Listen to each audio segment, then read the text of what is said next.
hari ini adalah hari terakhir pertemuan kita, gitu ya. Eh, Oke, jadi sebelum kita, eh, oke, jadi hari ini kita akan flashback dulu materi-materi yang kemarin sudah kita pelajari, gitu ya. Nah, yang pertama, saya ingin nge-refresh ke apa ya? Ingatannya Bapak dan Ibu sekalian gitu ya. Ada yang bisa jelasin siklus akuntansi ini dari transaksi sampai ke masing-masing laporan?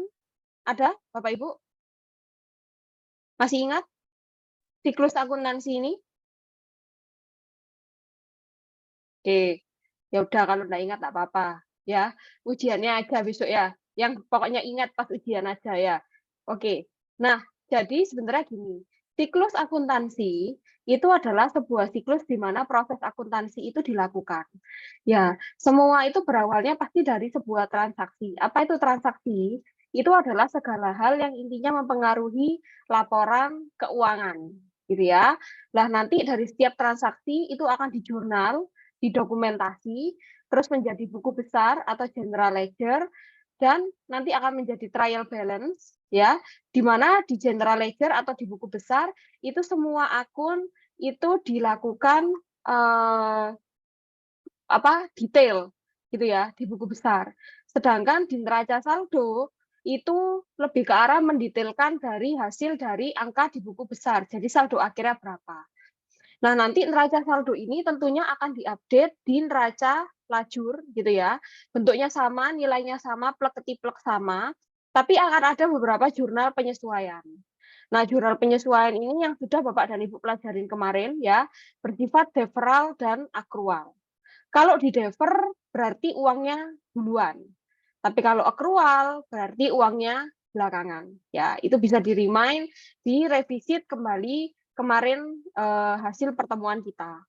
Nah, baru setelah jadi neraca lajur, baru kita bisa membuat laporan keuangan.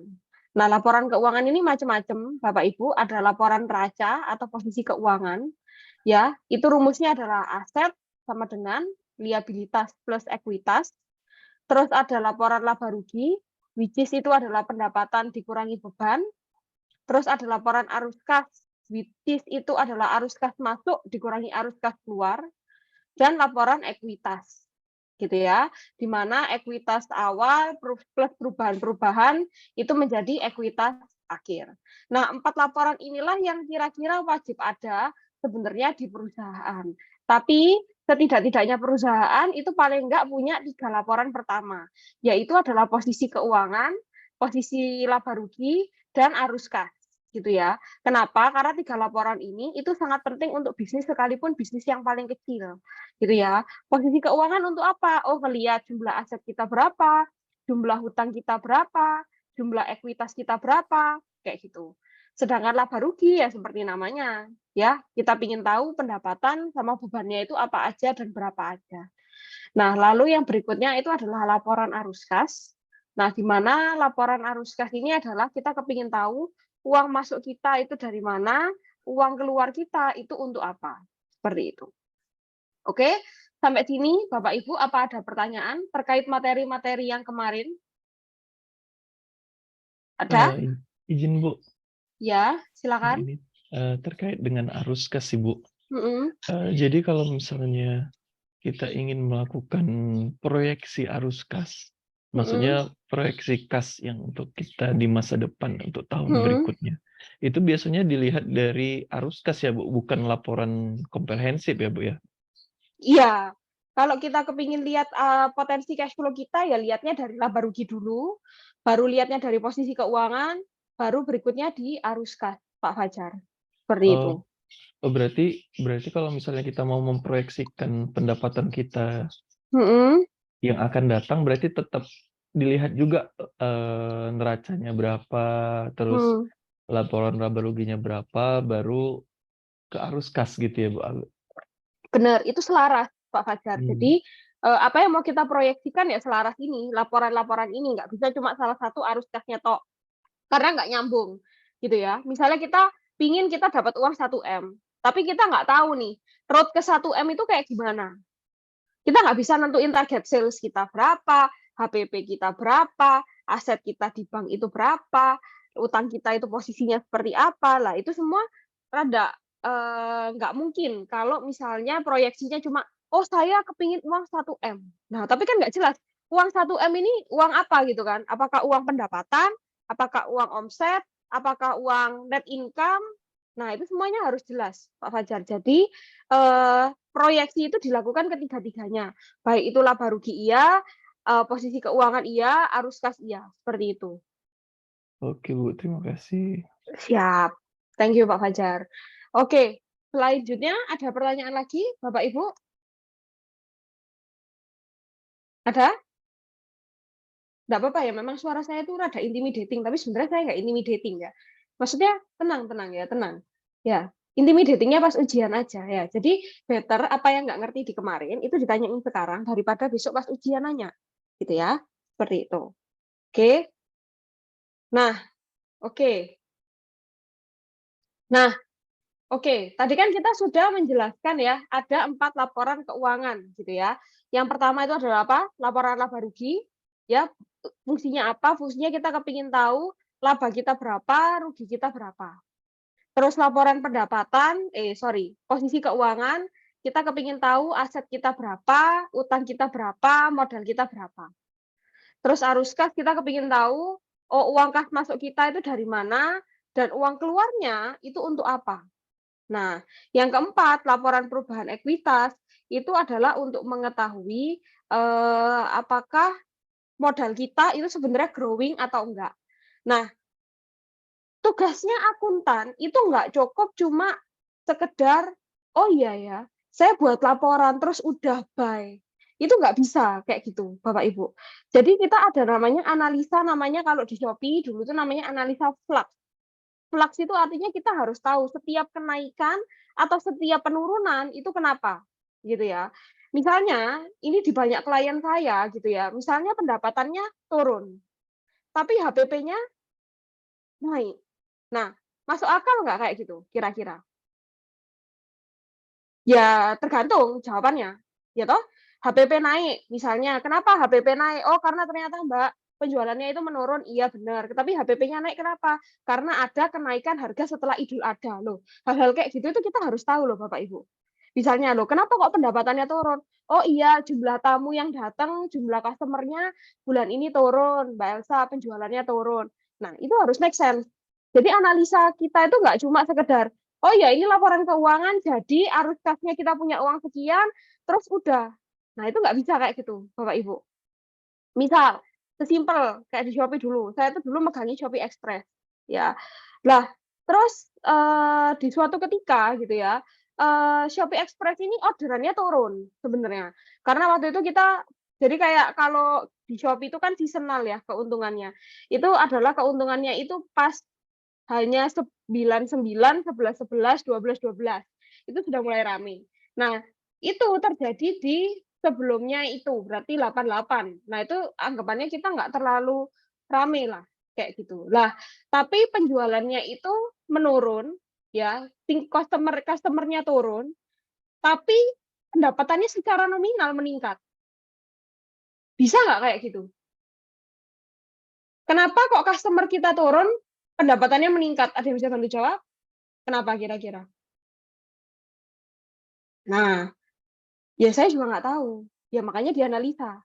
Bener, mudeng.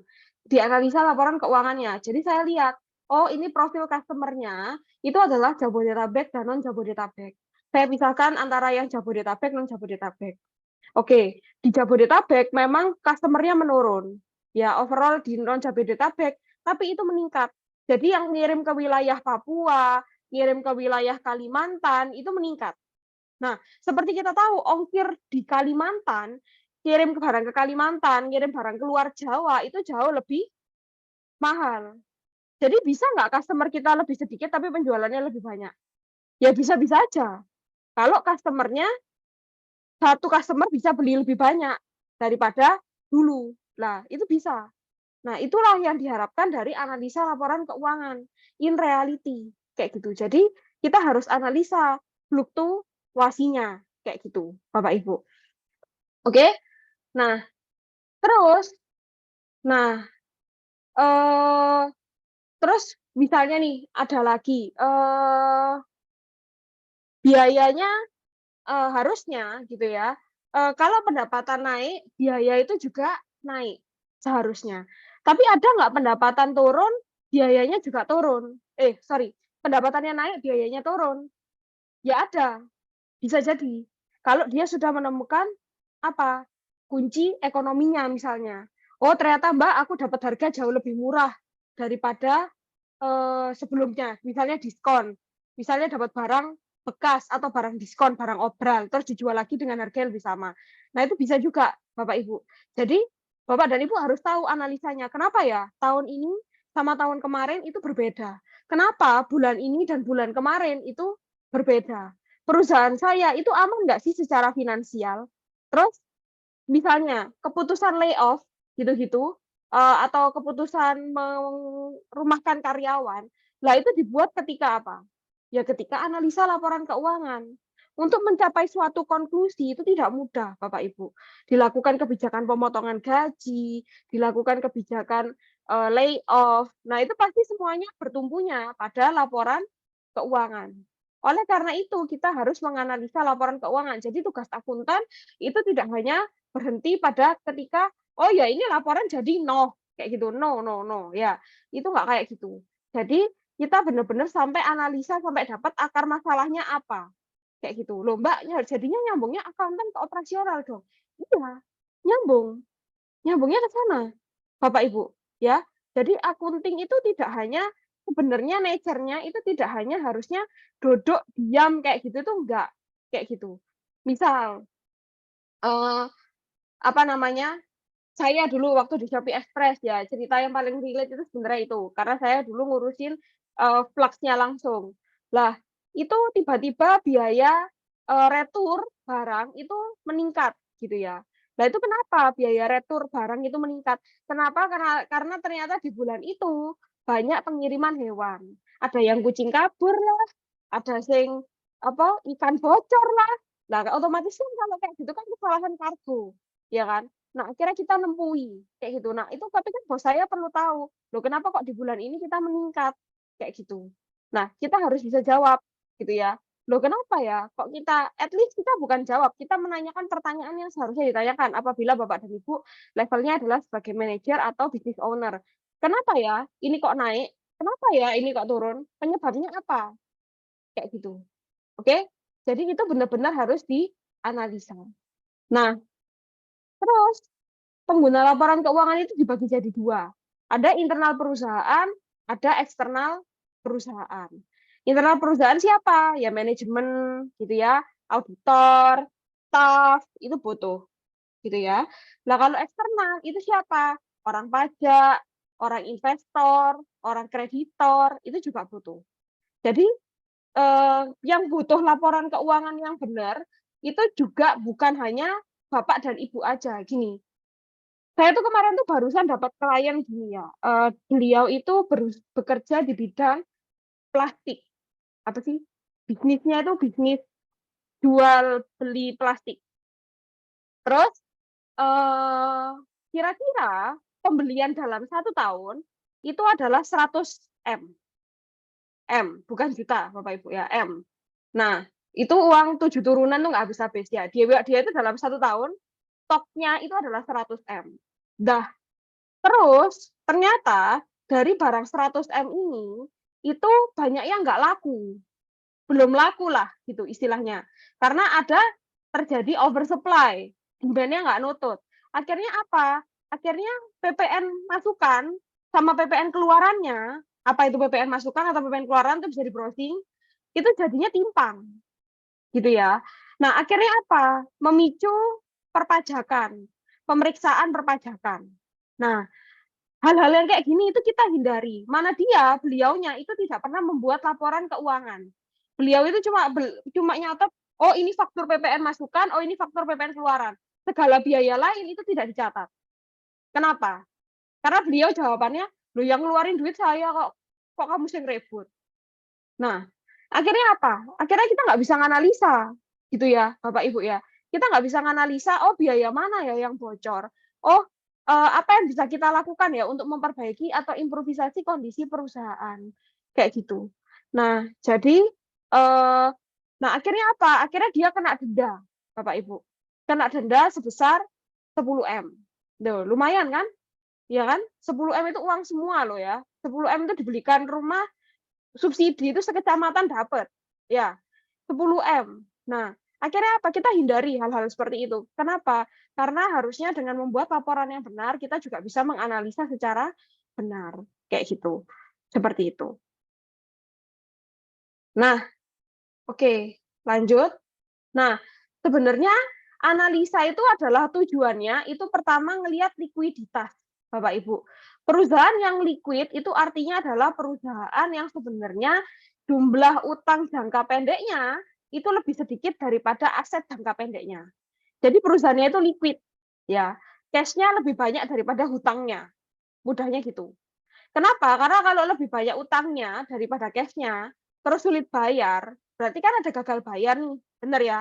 Lah kira-kira kalau karyawan aja weh, nggak dibayar, telat sehari ya ngamuk nggak? Ngamuk lah, ya toh? Terus nanti demo, terus nanti kalau malah demo milih nggak kerja, nanti kalau milih nggak kerja malah nggak dapat duit, dan repot ke belakang. Jadi likuiditas itu penting, Bapak Ibu. Liquid itu berbicara sanggup nggak sih kita ngelunasi utang jangka pendek kita. Itu liquid. Mudeng ya. Jadi perusahaan yang liquid itu adalah perusahaan yang ngerti bahwa oh saya punya cash yang cukup sebenarnya kayak gitu untuk melunasi utang-utang atau kewajiban-kewajiban jangka pendek saya. Karena kalau misalnya kita telat bayar ya, nah itu repot. Telat bayar gaji karyawan aja lah paling gampang untuk dibayangkan. Ya, dulu saya waktu kerja di Deloitte gitu ya, biasanya itu kita itu tanggal gajian itu tanggal 25 jam 9 pagi. Terus kok sampai jam 1 siang itu kok belum ditransfer-transfer. Padahal ini masih hari yang sama. Masih hari yang sama Bapak Ibu. Wis cemas orang-orang. Waduh ya apa iki aku nggak ada uang, uangku habis, uangku mepet, nggak bisa beli makan siang, akhirnya terjadi hutang piutang antar teman gitu ya.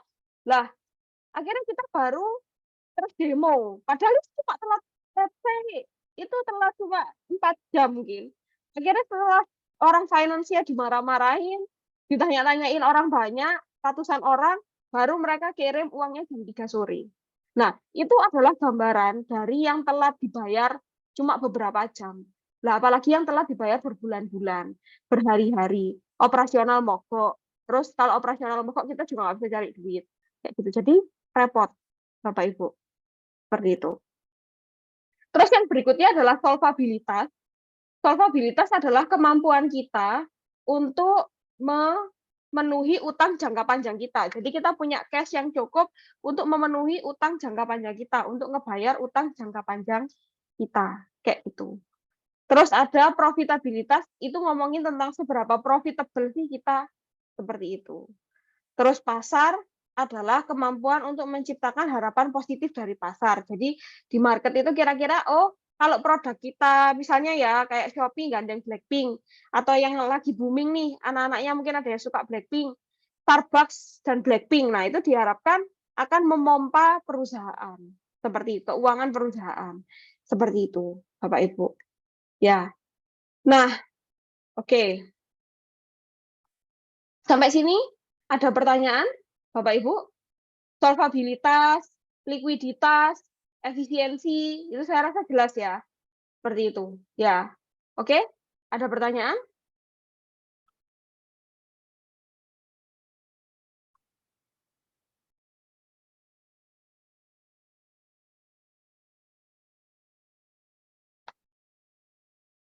Oke. Nah, berikutnya, teknik analisis itu adalah teknik yang apa namanya? Teknik analisis itu adalah teknik analisis gimana sih caranya Mbak kita menganalisa laporan keuangan itu ada 3 teknik. Yang pertama itu horizontal, horizontal itu kanan ke kiri, vertikal itu atas ke bawah, bawah ke atas, dan rasio. Rasio itu adalah biasanya X dibagi Y atau subjek A dibagi B, itu rasio. Ya. Jadi kita akan kenalan sama analisis horizontal, analisis vertikal, dan analisis rasio. Seperti itu. Nah, Vertikal dulu. Vertikal itu adalah ngomongin kita itu dari atas ke bawah, Bapak Ibu. Jadi kita itu kepingin tahu, sebentar. Nah, paling gampang itu lihatnya dari sini. Nah, oke. Jadi kita itu punya penjualan 1.234.000, returnya 34.000, penjualan bersihnya 1,2. Biasanya pembaginya itu adalah ini. Nah, di sini kita itu kepingin tahu, kalau vertikal itu adalah dari atas ke bawah. Lah, laba kotor itu berapa persen sih dari penjualan bersih? Terus HPP itu berapa persen sih dari penjualan bersih? Beban penjualan itu berapa persen sih dari penjualan bersih? Gitu ya, seperti itu. Nah, di sini kita bandingin ya, lakukan hal yang sama. Nah, ini adalah vertikal, Bapak Ibu. Jadi kita menentukan dulu pembaginya mau dibagi apa. Biasanya dibaginya adalah net sales. Kalau di laba rugi. Kalau di laporan posisi keuangan itu adalah aset gitu ya, seperti itu. Nah, sampai sini ada pertanyaan? Nah, terus analisa vertikal itu adalah ngebandingin antara waktu ke waktu, horizontal. Ya, jadi kita lihat di sini. Nah, Bapak Ibu, tolong perhatikan ya, penjualan bersihnya naik nggak secara nominal? Naik nggak? Naik. Naik atau Naik. enggak, Bapak Ibu? Naik. Naik. Yang semangat dong. Ya, naik masih Sabtu siang loh. Oke. Tapi lihat, secara laba bersih naik juga nggak? Naik. Naik. Naik. Oke, thank you responnya Bapak Ibu. Dah, berarti artinya apa? Kita menerima lebih banyak keuntungan dong dibandingkan tahun sebelumnya, betul? Betul? Iya, Ya, betul. iya dong. Kan jualan kita kan dari 1,2 jadi 1,5, 1,4. Dari 76 ke 91. Coba perhatikan presentasenya.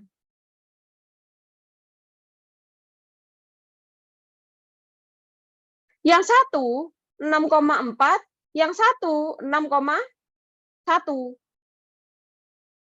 Maksudnya apa? Ada yang tahu? Dibagi penjualan bersih. Yes. Laba bersih 76.500 dibagi 1.200.000.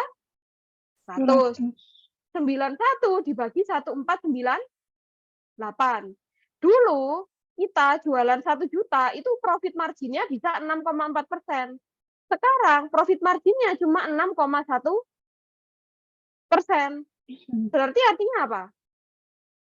Secara nominal kita naik nggak? Naik. Naik. Tapi secara presentase kita Turun. turun. Berarti artinya apa? Ada masalah di HPP mungkin? Yes.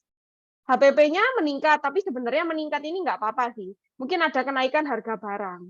Gitu kan. Kita lihat yang lebih besar. Lah ini, beban penjualan. Terus beban penjualan. Terus laba, terus beban administrasi kita turun, ya HPP sama beban penjualan ini yang nggarai kita net profit marginnya kita turun. Kayak gitu, Bapak Ibu. Jadi ini saya mengkombinasikan antara vertikal, mana tadi? Vertikal dengan horizontal. Horizontal itu adalah perbandingan dari waktu ke waktu, cuma gitu toh. Tapi kalau vertikal itu dari atas ke bawah. Baiknya yang mana, Mbak? Baiknya adalah keduanya adalah dikombinasikan. Nggak ada yang lebih baik. Semuanya itu komplementer. Meskipun rasio juga bantu untuk melengkapi sebenarnya. Kayak gitu, Bapak Ibu. Sampai sini ada pertanyaan? Oke, lagi. Nah, kita lihat hasil dari analisa vertikal kita, itu laba bersih kita 6,1 dibandingin 9%. Nah, ini juga harus dianalisa kenapa terjadi penurunan yang signifikan. Ya, signifikan atau enggak itu sebenarnya tergantung berapa persennya perbedaannya. Biasanya dianggap material itu di atas 5%. Biasanya. Kalau selisihnya sudah 5%. Lah, ini analisis horizontal, Bapak Ibu. Ini cuma murni membandingkan 550 sama 533, selisihnya 17.000 dibagi dengan 533. 95 dikurangi 177.500, itu minus 82.500 dibagi 177.500. Itu toh. Makanya tadi saya bilang, sebenarnya kalau vertikal sama horizontal itu lebih ke arah mengkomplementer satu sama lain. Seperti itu. Ada pertanyaan sampai sini?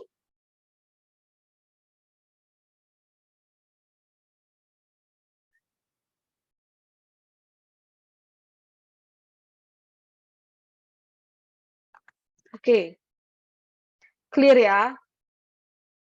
Nah, ini juga sudah tadi.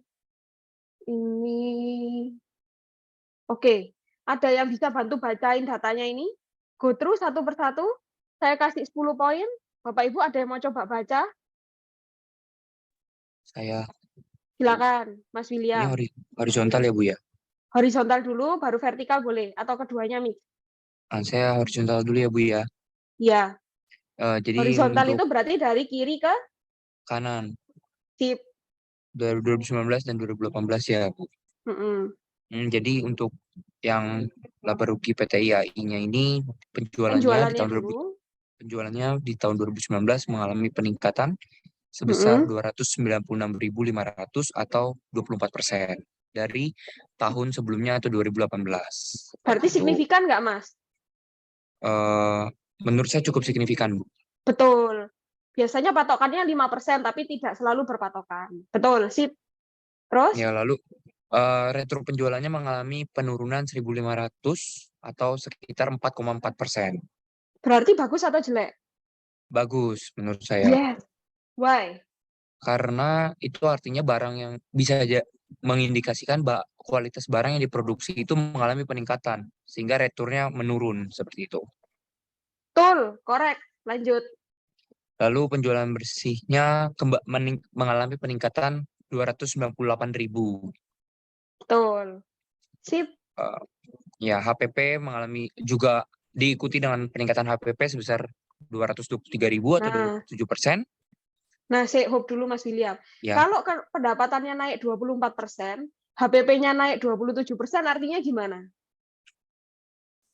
Berarti kenaikan beban melebihi kenaikan pendapatan dong. Iya.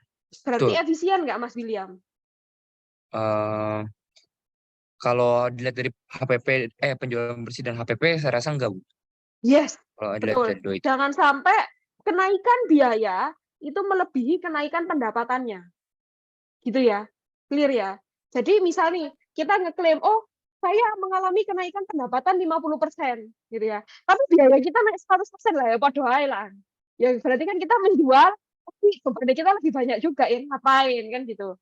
Oke, nice Mas William. Terus? Ya, untuk laba kotornya mengalami peningkatan juga sebesar 75.000 atau 19,7%. Oke. Beban penjualan mengalami peningkatan 44.000 dan beban administrasi mengalami peningkatan 6.600. Oke, nah saya hope dulu. Beban penjualannya malah meningkat sebesar 29%. Berarti gede nggak peningkatannya? Gede, Bu. Ini besar. Gede. Ya kan? Malah lebih gede daripada kenaikan pendapatannya tadi, benar nggak? Ya, betul. Berarti kita tidak efisien. Betul. Lanjut, Mas William. Lalu beban administrasi sudah, total beban operasinya mengalami peningkatan sebesar 50.600, 20%. Itu perusahaan masih mencetak laba operasi dan meningkat sebesar 24.400 atau 18%. Betul. Sip. Lanjut, Bu. Iya. Ya. Terus, sementara pendapatan lain-lain dari perusahaan mengalami penurunan sebesar 2.500. Ya, jadi pendapatan lain-lain atau beban lain-lain ini biasanya perusahaan ini kan jarang banget bisa ngontrol ya, Mas William ya. Karena kan memang ini kan kejadian yang sifatnya insidentil. Jadi sebenarnya nggak masalah sih, selama memang angkanya bisa dipertanggungjawabkan. Gitu ya. Terus pajak penghasilannya meningkat, Oke. otomatis yes, of course. Kenapa? Karena ya kalau laba kita meningkat ya pajak yang dibayar pasti meningkat, ya Meningkat. kan? Betul. Betul, laba bersih kita meningkat. Tapi kan kalau Meningkat. kita cuma analisa horizontal gini toh, kita nggak tahu, bener nggak? Iya. Nah, yang kalau vertikal tadi kan angkanya sama, 76 sama 91 lah. Kita kan jadi tahu bahwa oh ternyata walaupun laba bersih saya meningkat secara nominal, tapi yang satunya tadi 6,4%, yang satunya 6,1%. Artinya apa? Di zaman dulu kalau kita kerja itu kita menghasilkan 6,4%. Sekarang itu cuma 6,1%. Persen. Jadi lebih sedikit. Ngapain ya? Kita kayak kerja lebih banyak, tapi keuntungannya lebih sedikit gitu loh. Ya itu kan ngapain? Kayak gitu Mas William. Oke, thank you Mas William bantuannya. Bisa chat ke Ya, Bu. saya Terima 10 kasih. poin ya. Thank you. Baik, Bu. Good luck ujiannya. Oke, nanti saya update untuk poinnya ya. Ini yang belum termasuk ujian, Bapak Ibu. Oke, ada pertanyaan sampai sini, Bapak-bapak, Ibu-ibu sekalian? Iya Bu. Untuk Ya. apa namanya? Untuk analisa itu meskipun nominalnya kecil, tetap persentase lebih jadi patokannya. Yes, persentase itu jauh lebih jadi patokan dibanding nominal sebenarnya Pak. Karena nominal itu walaupun kecil tetap kita perhatikan karena persentase yang berbicara kayak gitu. Berarti kalau persentase itu lebih ke arah menunjukkan signifikan atau enggak. Sebenarnya gitu Pak Edric. Oh iya, makasih. Yes. Makanya kita di sini teman-teman belajarnya adalah lebih banyak analisa ini, ya, lebih banyak analisa secara presentase. Oke, nah sekarang ada yang mau bantuin saya baca ini aset lancar, kas setara kasnya? Ada? 5 poin? Oke, kalau nggak ada saya tunjuk. Bu Siti Kotimah mungkin ada? Izin belum bisa, Bu. Soalnya sambil ujian kuliah ini.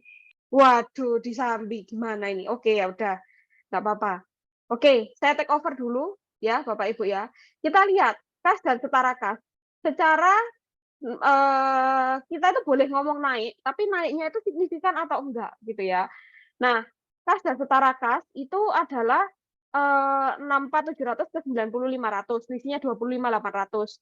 Secara presentase 39.90. Nah, ini juga lumayan gede. Kita harus cari tahu, loh kenapa ya kok ada peningkatan kas nih ceritanya. Kayak gitu. Kenapa? Ada apa? Ada alasan apa? Gitu. Misalnya kita, oh iya Mbak, ternyata kita karena kita uangnya banyak, pendapatannya lebih tinggi, jadi uang yang di bank itu lebih banyak. Terus customer kita itu banyak Mbak yang bayar cash, jadi uang kita lebih banyak. Nah, itu juga kita harus analisa sampai sedetail itu, Bapak Ibu. Terus misalnya investasi lancar gitu ya, 25%. Loh ini ada kenaikan apa? 15.000.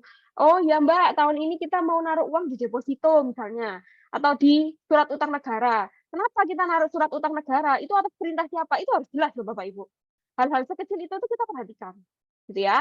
Kalau piutang ya more or less sama lah karena di bawah 5% gitu ya. Misalnya piutang turun, oh berarti bagus. Mungkin ada kebijakan kredit.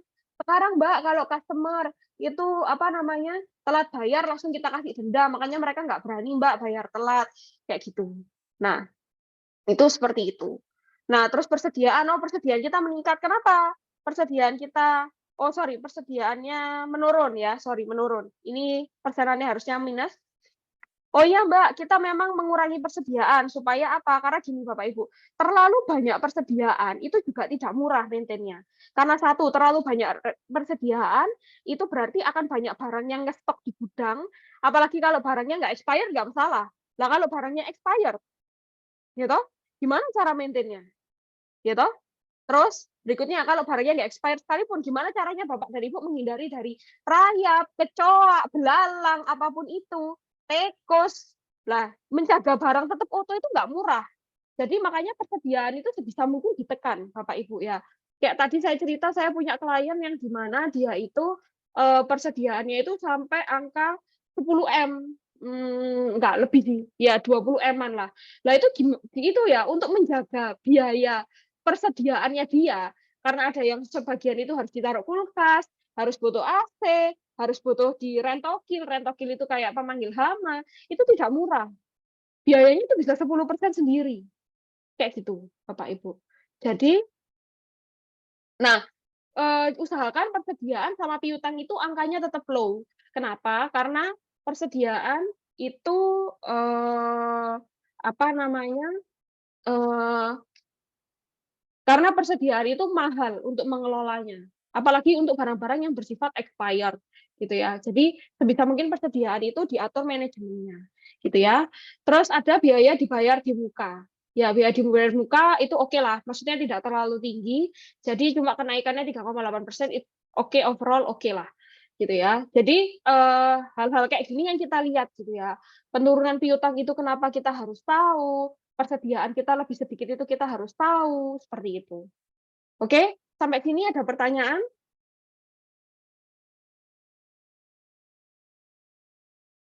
Oke. Ini juga sama. Oke, sampai sini ada pertanyaan? Bapak-bapak, ibu-ibu sekalian? Oke. Nah, berikutnya analisis rasio. Ya, itu kan tadi kan ngomongin tentang vertikal dan horizontal gitu ya. Sekarang itu kita bagi rasio. Rasio itu adalah rumus, gampangan ya Bapak Ibu. Rasio yang pertama itu adalah likuiditas. Seberapa besar sih kita itu kepingin aset kita itu liquid gitu ya. Lah rumusnya itu adalah aset lancar, pokoknya pembaginya itu adalah selalu liabilitas jangka pendek. Selalu pembaginya adalah liabilitas jangka pendek. Ya, karena likuiditas tadi ngomongin apa? Likuiditas itu berarti ngomongin liquid, berarti apakah perusahaan kita itu intinya aset kita sama utang jangka pendek kita itu lebih gede mana? Intinya sesimpel itu. Sebenarnya. Jadi intinya adalah sesimpel itu, gitu ya. Terus berikutnya ada rasio lancar, itu current ratio adalah aset lancar dibagi utang jangka pendek. Terus quick ratio itu adalah aset lancar dikurangi persediaan. Kenapa persediaan di take out? Karena persediaan itu tidak bisa langsung dijual. Seperti itu, Bapak Ibu. Ya, jadi makanya di take out. Dan yang terakhir itu yang paling kolot itu adalah kas dan setara kas dibagi dengan liabilitas jangka pendek. Jadi apa namanya? Kas dan setara kas kita intinya jangan sampai ketika kita compare apple to apple sama jumlah utang jangka pendeknya lebih besar utang jangka pendeknya, seperti itu. Ya, berarti kalau perusahaannya lebih banyak utang jangka pendeknya, bisa dikatakan perusahaan itu tidak liquid, sebenarnya gitu. Nah, likuiditas itu juga sama, jumlah aset lancar dikurangi liabilitas lancar itu namanya modal kerja atau working capital. Gitu. Oke. Nah, ini ada, coba saya mau tunjuk biar saya nggak ngobrol sendiri. Mbak Novita Dwi, ada Mbak Novita Dwi? Ya, Bu. Oke, Bu Novita bisa bantu saya nggak? Spesial nilai untuk Ibu, nanti saya kasih 5 poin ya. Spesial pakai telur. Ya, bantu saya baca PT IAI sama PT ABC. Oke, kasnya lebih gede siapa? Kasnya lebih gede PT IAI. Oke. Efek yang diperdagangkan itu adalah investasi lancar. Lebih gede mana? Investasi lancarnya lebih gede PT IAI. Oke. Piutangnya lebih gede? Sama PT IAI. Persediaannya? Persediaannya PT ABC. Biaya dibayar di mukanya? Biayanya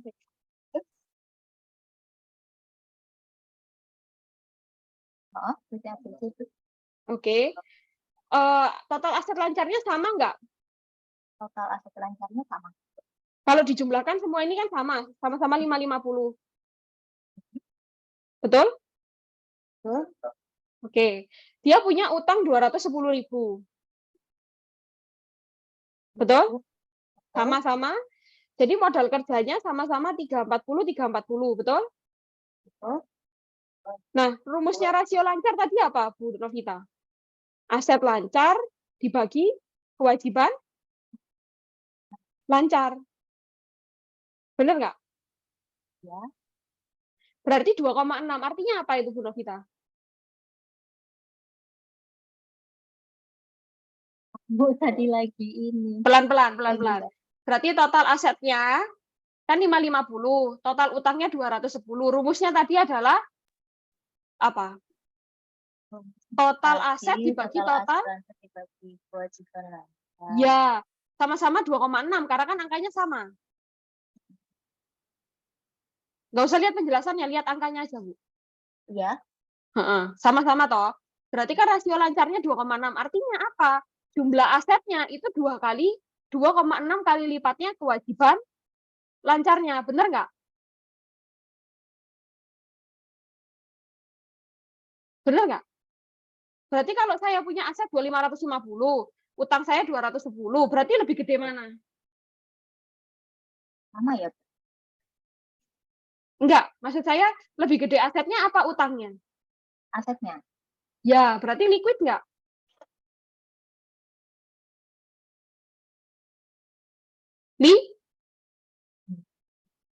Liquid itu apa, Bu Novita? Berarti perusahaan, kalau amit-amit 210.000 ini diutang, ditagih besok harinya, bisa ditagih? Bisa dibayar nggak?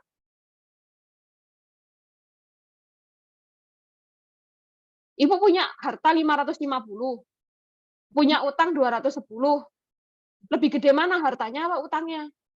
Itu harta saya. Ya, kalau besok saya datang, Bu, bayaran 210-nya, Ibu bisa bayar nggak? Bisa, Bu. Nah, itu yang dinamakan Liquid. mudeng, Bu Novita. Iya, Bu. Mudeng, ya guyu-guyu. Ojo guyu-guyu, Bu. Menit ujian Bu, loh. bisa ambil soalnya iya. Iya, jangan guyu-guyu. Ujian besok ya. Mudeng, Bu Novita. Udang, Bu. Oke, tapi kan secara angka kan berarti pada liquid toh, Bu. Hak kasarannya Iya. sama-sama. Iya. Ya toh. Tapi sebenarnya nek misalnya utangnya ditagih besok banget, yang lebih bisa bayar itu siapa? PT IAI, PT ADC atau sama aja?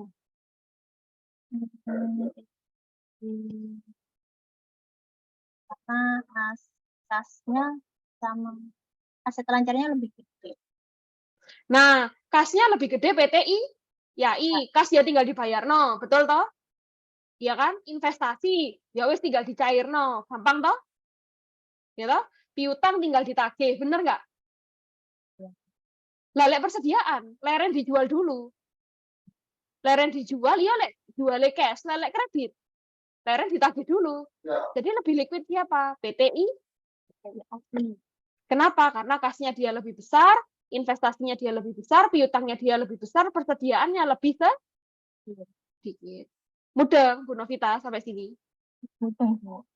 Nah, oke. Gitu ya. Oke, thank you Bu Novita. Jangan lupa chat saya, Bu Novita. Ya, 5 poin. Oke. Sampai sini, Bapak Ibu ada yang bingung? Mbak mau konfirmasi.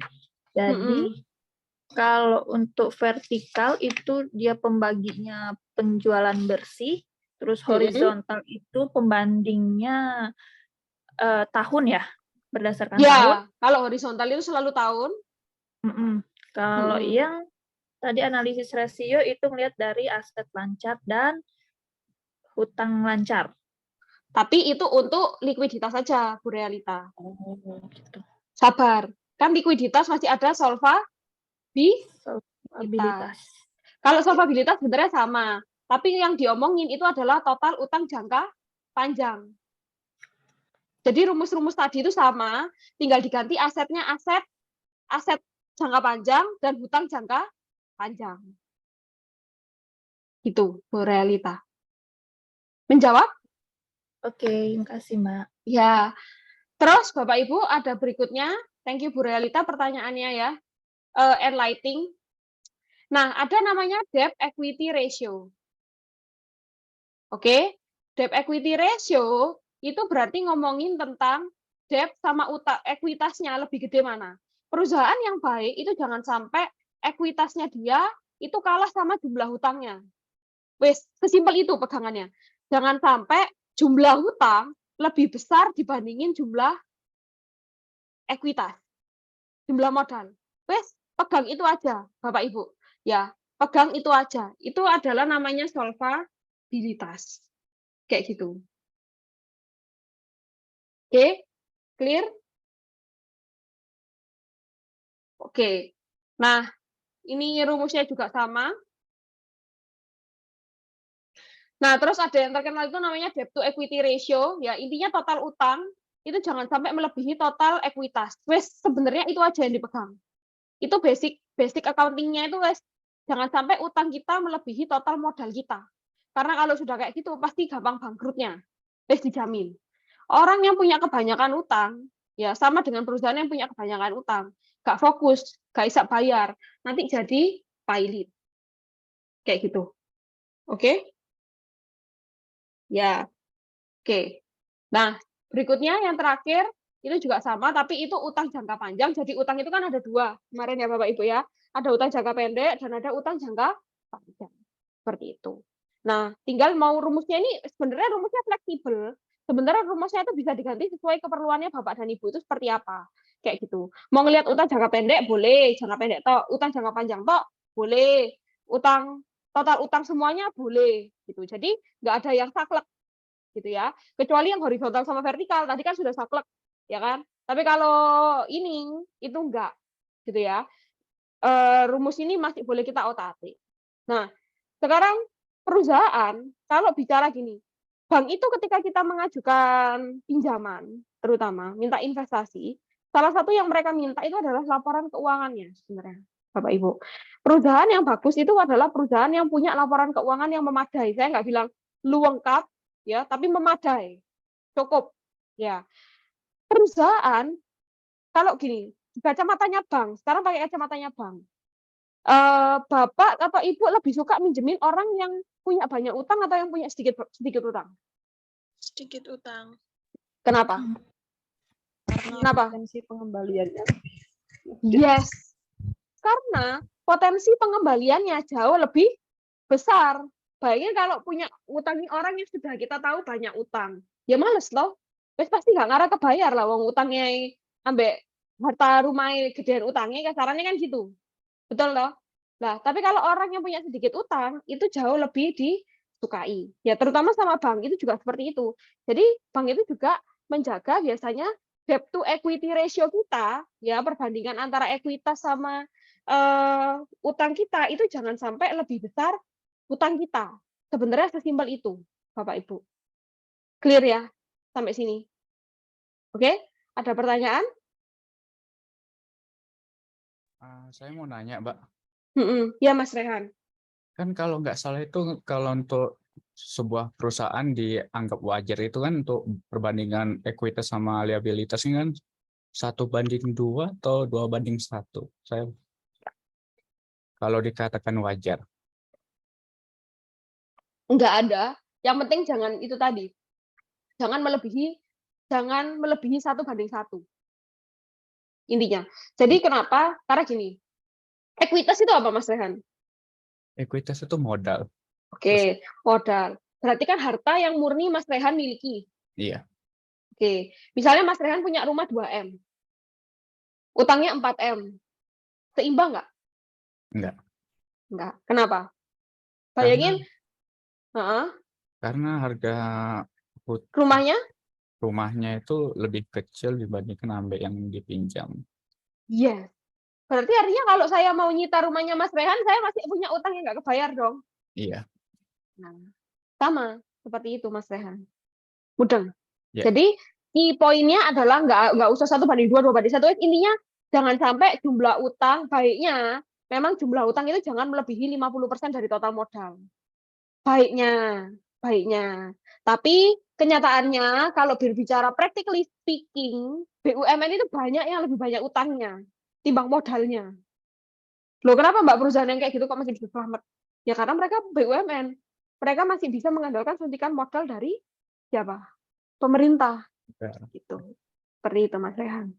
Apakah menjawab? Ya. Oke. Next question Mas Rehan, thank you. Ada pertanyaan lain Bapak Ibu? Bu, saya mau tanya. Ya, Mbak Tapi Firda. kalau secara perpajakan tuh kalau nggak salah yang diperbolehkan tuh 1:4 ya, Bu? Kenapa ya, Bu, itu? 1:4. Ya, jadi Oh, modalnya modalnya ya 1, 1, utangnya 4. Itu kenapa ya, Bu? utangnya 4. Maksudnya Ah, utangnya lebih jadi banyak. boleh perusahaan itu boleh punya utang 4 kali modalnya. Nggak sampai, kan tadi kata Ibu Mm-mm, sebaiknya emang 1:1 lah, maksimal lah, nggak sampai melebihin mm-mm, itunya, modalnya. Cuman tapi mm-mm. kalau dari secara perpajakan kenapa 1:4 ya? Oke, sebenarnya disclaimer ya Mbak Firda, kalau masalah pajak saya kurang paham ya, itu bisa ditanyakan ke brevet. Tapi gini, sebenarnya utang itu nggak apa-apa banyak asal dia berwujud harta, gitu. Jadi kalau di pajak itu kemungkinan diasumsikan bahwa itu sebenarnya kan ketika kita utang bertambah berarti logikanya asetnya bertambah, bener nggak? Iya Iya. loh, sejalan Mm-mm. dong. Nah, Mm-mm. sebenarnya nggak jadi masalah, Mbak Firda. Kalau itu jadi aset lah, kalau itu jadi beban, Oh, ya apa iya cara bener bayarnya, sih. Mbak Iya, iya. Firda? Nah, ya mudeng ya. Selama itu Iya. jadi aset nggak masalah, Mbak Firda. Karena misal nih, kayak tadi, saya contohkan ke Mas Rehan. Mas Rehan itu punya rumah 2M, modalnya 2M. Punya utang 8M. Berarti kan ada selisih berapa? 6M toh? Mm-mm. Nah, lek 6M iki wujudnya adalah aset, nggak masalah. Misalnya Mas Rehan itu beli mobil atau beli motor, beli pabrik pakai utang. Lah kan kita masih bisa nyita barangnya. Lah Iya, tapi lek bukan, apa sih mau kita cita? Iya toh, Mbak Firda. Ini kalau di pajak itu boleh-boleh aja ya, apa ya karena ya kacamata pajak dan kacamata akuntansi itu jelas beda, Mbak Firda. Mm-mm. Gitu ya. Jadi menurut kita nih kalau sebagai accounting, perusahaan yang sebenarnya sudah 1:1 itu sudah nggak sehat. Mm. Kenapa? Karena terancam collapse. Iya, bener. Itu. Bayangin kalau Mbak Firda besok-besok utangnya ditagih semua terus ya apa? Iya, bener kan. Iya kan? Nah, jadi ya memang sih kalau di pajak mungkin bisa aja 1:4. Tapi secara akuntansi itu pasti nggak sehat banget. Itu nggak sehat. Nggak ada bank yang akan minjemin Mbak. Coba aja kalau nggak percaya. Silakan coba. Kayak gitu. Jadi kenapa gini? Kenapa bank itu minta jaminan? Pertanyaannya kan gitu toh. Kalau kita pinjam ke bank, itu kan bank mesti minta jaminan. Iya, bener. Gitu. Mau ikut jaminan BPKB, mau sertifikat rumah, mau apa. Nah itu kenapa? Supaya kalau kita bangkrut amit-amit, bukan kita, orang lain di luar ini, itu bangkrut, itu bisa diambil hartanya. Gitu loh. Mm-mm. Ada jaminannya, ya at least dia rugi, tapi gak rugi nemen, gitu loh kasarannya. Iya toh. Iya, Tapi bener. kalau yang masalahnya gini, kenapa? Ya kayak kemarin saya ngomong kan, itu adalah untuk mendapatkan bunga yang masuk akal. Tapi bisa juga sebenarnya kalau sekarang itu kan banyak yang pinjaman tanpa Tanpa jaminan. jaminan. Ya itu sebenarnya nggak apa-apa, cuma perhatikan aja pasti bunganya lebih tinggi jauh. Ya, kayak sesimpel Shopee Pay Later wis Mbak Firda. Ngeri nggak sih angkanya? Coba iseng-iseng aja browsing. Dulu sih mungkin masih murah ya Shopee Pay Later kan ya. Banyak promo. Sekarang kayak saya contohnya kemarin mau beli sabun, karena kita kan kadang itu malas ya ngisi Shopee Pay dulu kan. Misalnya gitu ibu-ibu relate kan ya, ngisi Shopee Pay dipotong sih saldoe. 40.000 mau beli sabun misalnya contoh. Bunganya itu bisa 10.000 dalam sebulan. Berarti kalau tadi kayak Pak Edrik tanya loh Mbak, berarti 40.000 itu sebenarnya besar apa kecil Mbak Firda? Gede sih. Enggak, 40.000 rupiah. Oh, 40.000 kecil, nggak seberapa Oh sih. ya, bunganya 10.000. Katakannya nggak cilik toh. Iya, Tapi 10.000 tapi itu berapa lumayan. persennya 40.000? Ya, 25-nya. Nah, gendeng nggak kayak gitu? Iya, benar-benar. Nah, jadi kenapa persentasenya berbicara? Lah itu kan Shopee kan nggak ngutangi cuma Mbak Firda toh. Ya toh, ngutangi seantero Indonesia inilah bayang aja bunganya berapa. Iya, benar. Seperti itu Mbak Firda. Oh iya, oke Bu. Makasih. Sama-sama. Ada lagi pertanyaan Bapak Ibu? Izin Bu, Mm-mm, terkait dengan pembahasan soal yang tadi Bu, mm-mm, yang dimana itu dia mempunyai hutang 210 dan kasnya mm-mm, itu ada 96. Nah, mm-mm. tadi kan pertanyaannya kalau misalnya utangnya ini dilakukan pembayaran apakah bisa, tapi kan perusahaan itu harus jual aset-asetnya, persediaan dijual Iya. semua gitu kan. Mm-mm, Jadi kan istilahnya mm-mm. dalam artian perusahaan itu otomatis sudah nggak bisa, maksudnya agak lama Operasi. berproses lagi ya, Iya, iya. operasinya tertunda gitu ya kan Bu ya. Karena Ya, kasnya kan cuma 90 kalau misalnya 210 ya, tapi kan KM. ada ini, Mas Fajar, ada efek yang diperdagangkan. Kalau investasi itu kan kayak setahu saya itu cuma butuh paling 3 hari untuk diuangkan lah. Itu bisa. Ya, 90 tambah 75 berapa berarti? 165. Nanti kan piutangnya bisa ditagih. Kalau piutang sama persediaan kan masih lebih gampang nagih piutang. Oh, Bener nggak? Kalau iya, iya. persediaan, leren jual dulu lah, ya toh, jualnya belum tentu laku. Terus iya lek jualnya itu langsung cash. Lah lek kredit, padha ae toh. Iya, iya, Kayak gitu Pak Fajar. iya, terima Makanya kasih. kenapa di sini rumusnya itu nggak cuma satu. Aset lancar dikurangi persediaan, kas dan setarakan. Kayak gitu. Jadi tergantung mau pakai rumus yang mana, semakin ke bawah semakin kolot. Intinya gitu. Jadi tergantung, makanya tadi saya bilang analisis rasio itu tidak selalu harus saklek. Ya, maunya Bapak dan Ibu itu seperti apa. Tapi kebutuhan, bukan maunya, kebutuhannya itu seperti apa, yaitu analisis rasio seperti itu. Oke, clear ya? Ada pertanyaan lagi, Bapak Ibu sekalian?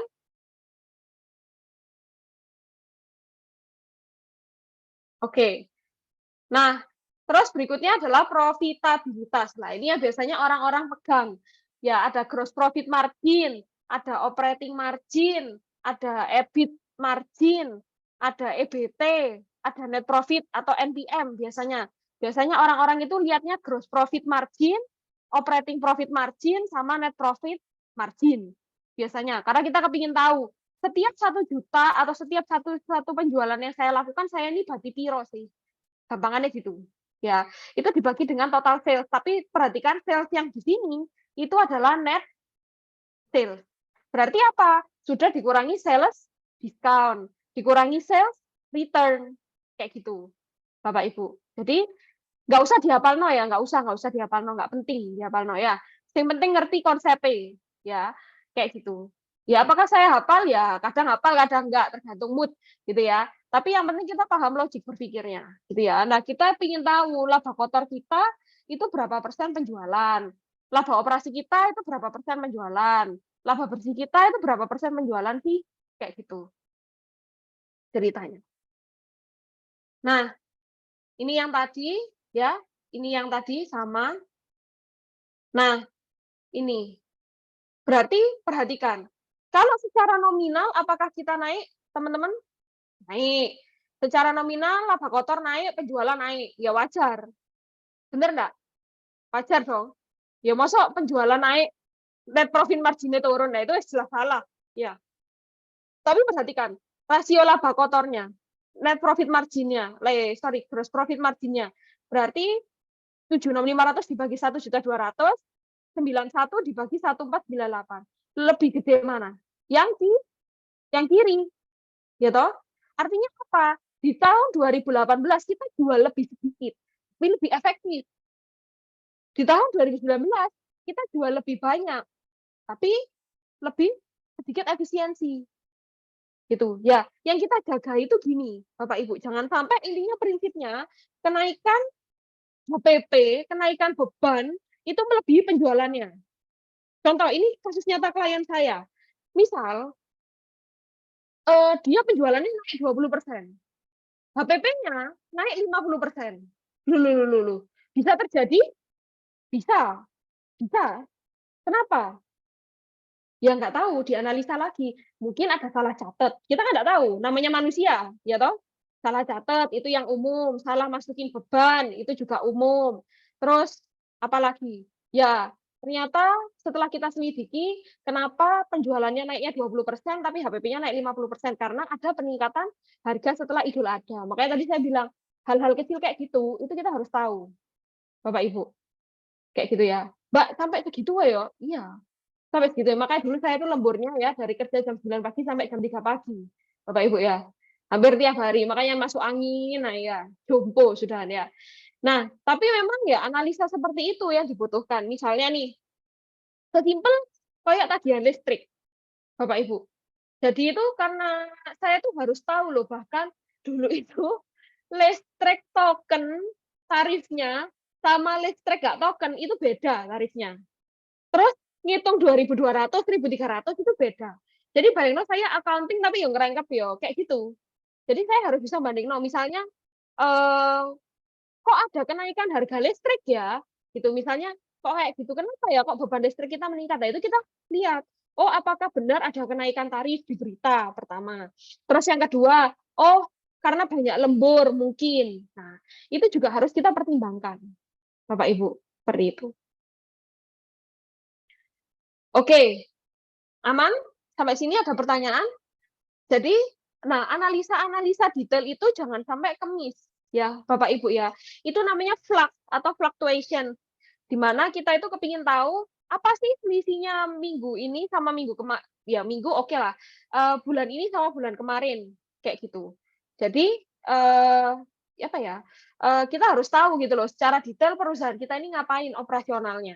Misalnya gitu. Nah, terus ada namanya gini, aktivitas, Bapak Ibu.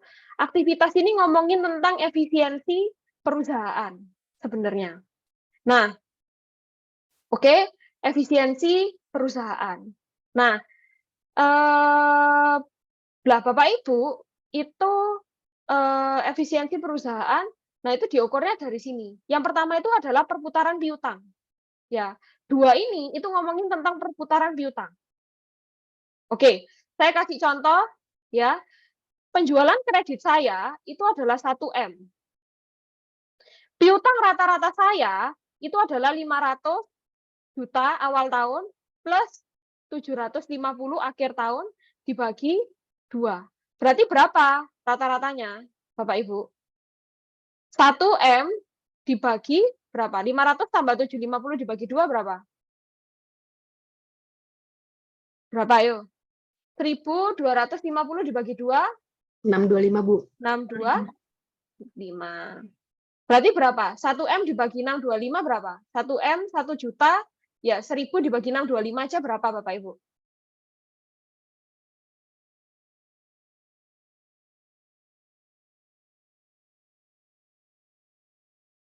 Seribu dibagi 625, hasilnya adalah keriting angka ya pasti. 1,6. 1,6. Oke. Nah, sekarang tolong yang bawah 365 dibagi 1,6 berapa hasilnya? 228,125. 365 dibagi 1,6 228. 228 165. Oke. 125. Oke. 228. Ya, saya buletin ke bawah. Gini, Bapak dan Ibu punya piutang 1M. Piutang awal tahun 500, piutang akhir tahun 750. Piutang rata-rata itu adalah awal plus akhir dibagi 2. Makanya tadi saya minta 1M dibagi 625, hasilnya adalah 1,6. Artinya, dalam setahun itu ada proses sebesar 1,6 kali lipatnya.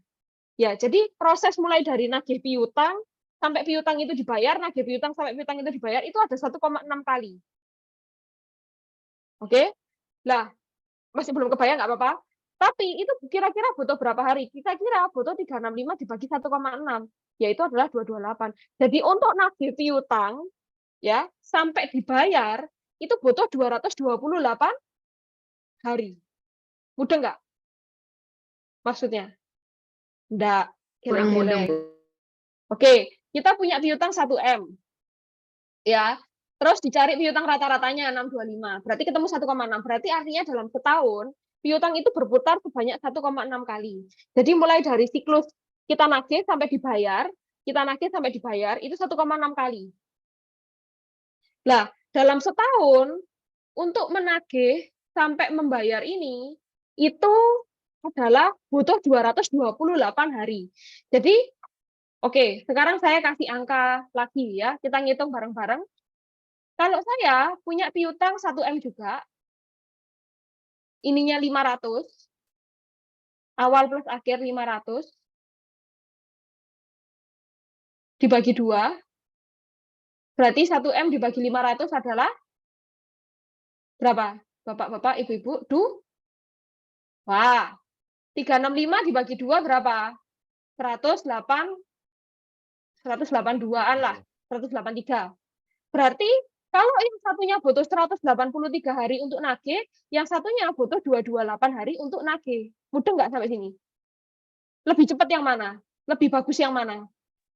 83. 183. Kenapa? Kenapa? Why? Perputarannya Ya, lebih cepat tertagih. ya jangan sampai piutang itu sebenarnya beredar lebih dari 90 hari. Sebenarnya, umumnya. Ya, jangan sampai beredar lebih dari 90 hari. Ini secara practically speaking ya, Bapak Ibu ya. Jadi, jangan sampai piutang itu lebih dari 90 hari. Kayak gitu. Nah, oke. Nah, sampai sini ada pertanyaan. Jadi, ini berarti lebih banyak, semakin besar angkanya, berarti harinya di sini semakin kecil. Gitu ya. Berarti semakin sering siklus ini. Oh, nagih bayar. Oke, nagih bayar. Nagih bayar. Terus. Nah, akhirnya apa? Jangka waktunya semakin sedikit. Nah, kalau jangka waktunya semakin sedikit, berarti kita setiap ngutangi orang, itu bayarnya dibayar lebih sedikit. Seperti itu. Oke? Nah, persediaan itu juga sama. Ya, tapi bedanya dia pembaginya adalah HPP. Dibagi persediaan rata-rata. Persediaan rata-rata itu cara ngitungnya juga sama. Persediaan awal ditambah akhir dibagi 2. Awal plus akhir dibagi 2. Kalau persediaan itu lebih ke arah ngomongin dalam setahun, saya itu mulai dari kulaan sampai ke jual, itu berapa kali sih siklusnya? Ya, semakin besar siklusnya semakin lebih baik. Gitu ya, karena berarti barangnya semakin cepat laku. Gitu ya, seperti itu. Tapi gini, Bapak Ibu, beda industri itu pasti punya beda karakteristik. Nggak bisa disamain. Ya, kita expect Indomie sama batu bara. Lebih fast moving yang mana? Ya Indomie lah. Ya toh? Indomie sama pembandingnya apa yang fair? Ya mie sedap. Ya toh? Indomie sama Poppi misalnya. Indomie sama Ultra itu masih produk nyambung lah. Produk-produk FMCG, fast moving consumer good. Nah itu bisnisnya sama. Nah kalau kita bandingin Indomie sama hardware, nyambung nggak? Ya nggak nyambung, ya toh. Rata-rata barang di supermarket itu biasanya itu butuh 30 hari. Tapi kalau kayak hardware itu mulai dari kita naruh barang sampai itu kejual itu mungkin butuh 90 hari. Gitu. Semakin barang itu cepat kejual, ya semakin bagus. Tapi tergantung industrinya gitu. Ya, kita harus cari tahu dulu ya. Kalau nature batu bara ya jelas toh berbeda. Nature kapal ya jelas berbeda ya, Bapak-bapak Ibu-ibu ya. Ojo ngawur. Jadi kalau mau bandingin perusahaan kita, ya bandingin sama yang sejenis. Gitu. Seperti itu. Loh, terus dapat datanya dari mana? Kalau perusahaan TBK bisa ambil di financial report di Indonesia Stock Exchange, di Bursa Efek. Ada, cari aja laporan keuangan apa Indofood 2020 misalnya, bla bla bla, itu keluar gitu ya. Tapi kalau kita carinya yang nggak TBK, nah itu mungkin agak sedikit tricky karena datanya itu biasanya rahasia, tertutup gitu. Jadi nggak semua tahu. Ya dikira-kira aja, kira-kira lebih cepat siapa sih kita sama kompetitor lakunya kayak gitu. Ya. Jadi ini apa untuk manajemen persediaan seperti itu. Nah, terus aset turnover itu adalah ngomongin tentang aset itu apa namanya? Aset itu bisa dipakai jualan berapa kali. Misalnya ya, kayak saya ini beli laptop 15 juta misalnya. Tapi laptop saya nggak 15 juta ya Bapak Ibu ya. Saya cukup pelit untuk tidak mengeluarkan uang gitu. 15 juta, tapi bisa buat gajian berapa kali. Misalnya laptop ini buat saya setahun. 15 juta, laptop ini saya pakai kerja, misalnya 10 juta per bulan gaji saya misalnya. Enggak weh, 50 juta ya per bulan lah, 600 juta ya biar amin. 50 juta per bulan, 600 juta per bulan. Jadi saya bondo 15 juta, ya, tapi dapat 600 juta setahun. Nah, itu aset turnover namanya. Jadi penjualan kita dibagi dengan total aset rata-rata kita. Ya, semakin gede nilainya, ya berarti semakin cepat, gitu ya. Semakin cepat berarti kita semakin banyak ngasilinnya, gitu. Semakin efektif penggunaan aset itu. Ya kayak tadi saya bondo laptop 15 juta, penghasilan saya 600 juta setahun. Efektif nggak? Ya banget.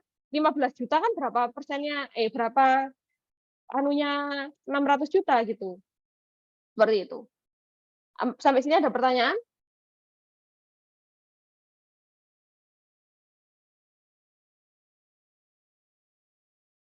Oke? Nah, itu adalah namanya asset turnover again, Bapak Ibu, nggak perlu dihafalin, ya. Nggak perlu dihafalin, dipahami konsepnya aja.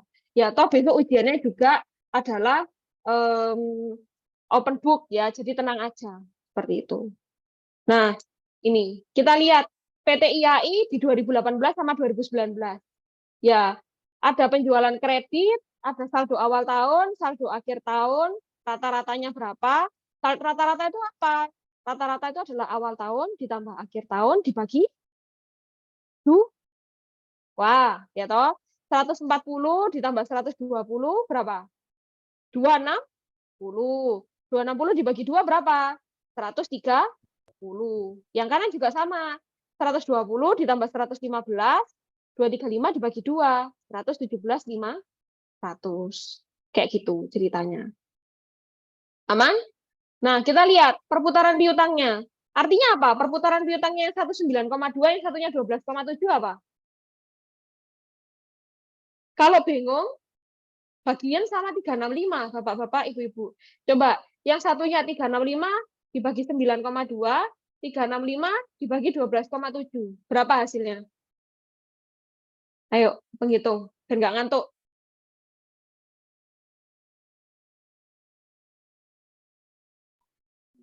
Ya 9,7. Yang satunya? 9,7. 28. Oke, berarti lebih cepat mana nagih piutangnya? 39,7. Enggak dong. Berarti kan bacanya adalah saya dulu butuh 39 hari untuk nagih piutang. Sekarang saya cuma butuh 28 hari untuk nagih piutang. Jadi lebih cepat mana? Perputaran piutang itu semakin besar, maka harinya semakin kecil. Bapak Ibu. Oke?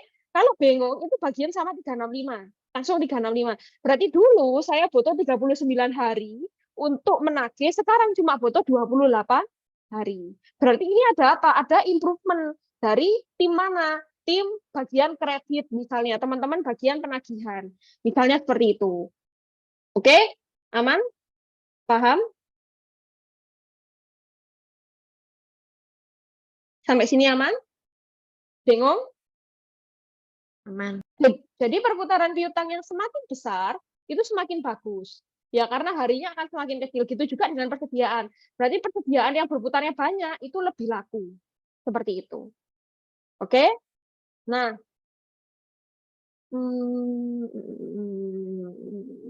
Oke. Nah, berikutnya ada ROA dan ROE.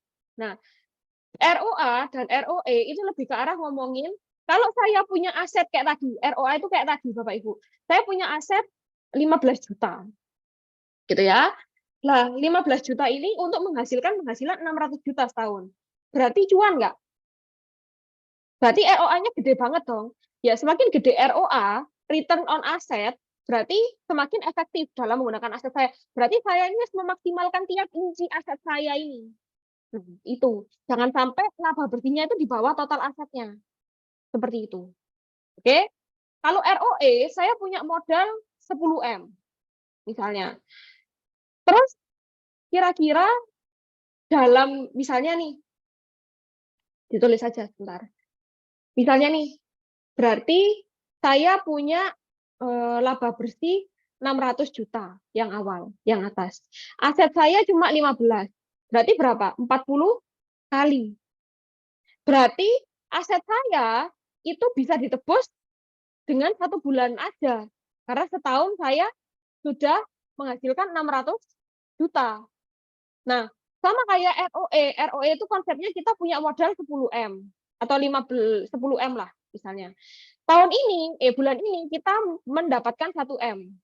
Lah berarti kita 10%. Berarti 10% itu apa? Berarti kita itu menghasilkan keuntungan 10% dari aset kita di tahun ini. Ya nggak apa-apa sih, itu ya termasuk efisien. Karena bisnis itu nggak langsung harus profit, gitu ya. Seperti itu. Ya, berarti kalau saya keuntungannya tiap tahun 1M, berarti untuk saya balik modal 10M butuh berapa tahun? Bapak-bapak, Ibu-ibu? 10 tahun. Intinya di sini kita itu kepingin ROA, ROE itu kepingin ngitung kapan sih kita itu balik modal. Intinya gitu. Ya, semakin cepat balik modalnya, semakin gede presentasenya, berarti semakin cepat balik modalnya. Nah, tapi kalau di startup itu tidak bisa begitu. Kenapa? Karena mereka pasti in the early stage itu pasti mereka merugi. Betul? Ya kan? Nah, perugian itu berapa tahun, Mbak? Ya tergantung berapa tahunnya, tergantung perusahaannya juga. Seperti itu. Oke. Nah, berikutnya adalah laba per saham. Nah, laba per saham itu adalah laba bersih dibagi total lembar saham yang beredar, ya, earning per share. Jadi, misalnya kita punya keuntungan 1M, gitu ya, total saham yang beredar itu 1 juta. Berarti earning per share-nya itu adalah 1.000. Seperti itu. Oke, sampai sini ada pertanyaan? Bapak-bapak, ibu-ibu, earning per share itu berarti setiap saham yang kita miliki itu dapat keuntungan berapa sih? Kayak gitu. Oke? Ada pertanyaan? Oke. Terus dividen payout ratio itu lebih ke arah kita punya laba bersih kemarin, bentar. Kita punya laba bersih 1M. Terus kita mau bagi 400 juta dividen. 600-nya itu laba ditahan. Berarti dividen payout ratio-nya adalah 40%. Artinya, dari keuntungan kita, 40%-nya itu dibagikan ke saham. Itu namanya adalah dividen payout ratio. Seperti itu. Nah, terus ada dividen yield, itu adalah berarti kalau kita beli, ini biasanya untuk perusahaan yang di TBK, ya, kita beli sahamnya berapa, kalau cuma ngandelin dividen, kapan sih kita bisa balik modal? Itu ya seperti itu. Ya, jadi lebih ke arah kepingin tahu kita balik modalnya kapan sih, kayak gitu. Oke, sampai sini ada pertanyaan? Habis ini kita bahas soal yang kemarin, kayak saya banyak mendapatkan pertanyaan, kok banyaknya nggak balance, Mbak? Kok banyaknya nggak balance? Ya, nanti kita bahas ya. Setelah ini, Bapak-bapak, Ibu-ibu. Nah, oke. Sekarang saya mau bandingin PT Agila sama rata-rata industri. Rata-rata industri itu berarti adalah total semua perusahaan di industri itu dibagi rata. Gitu ya. Oke, secara retur, kalau secara penjualan ya lebih bagus kita lah daripada rata-rata industri. Secara retur lebih bagus siapa, Bapak Ibu? Bayangin kita posisinya adalah di PT Agila. Secara retur lebih bagus siapa, kita atau rata-rata industri? Rata. Betul. Kenapa? Berarti barang kita lebih jelek daripada teman-teman yang lain. Benar nggak? Karena pengembalian kita hampir 2 kali lipat loh dari teman-teman yang lain. Ya kan? HPP kita lebih sedikit, berarti lebih menguntungkan apa merugikan? Menguntungkan. Betul. Laba kotor kita lebih besar, berarti lebih menguntungkan. Beban penjualan kita lebih sedikit, menguntungkan dong. Benar ya? Berarti kan kita lebih efisien dibandingin teman-teman yang lain. Tapi lihat, beban administrasinya kita 2 kali lipat lebih daripada teman-teman. Nah, artinya apa? Beban administrasi ini berarti kita kurang efektif dalam managing beban administrasi. Nah, artinya apa? Harus dilakukan analisa. Kenapa ya penyebab beban administrasi ini kok boncos gitu ya? Istilahnya bahasanya kok bocor, itu kenapa? Nah, terakhir itu di laba bersih sama laba bersihnya kita sama rata-rata industri. Artinya lebih bagus mana? Kita apa rata-rata industri? Industri. Rata. Berarti kita kalah dong dari teman-teman yang lain. Profit margin kita. Ya kan? Berarti kita tidak efisien. Walaupun pendapatan kita di atasnya mereka, tapi ternyata net profitnya kita lebih sedikit. Nah, ini jadi analisa kita. Kenapa ya? Pertama, returnya kenapa kok kita lebih tinggi? Yang kedua, beban administrasinya kenapa lebih tinggi? Kayak gitu.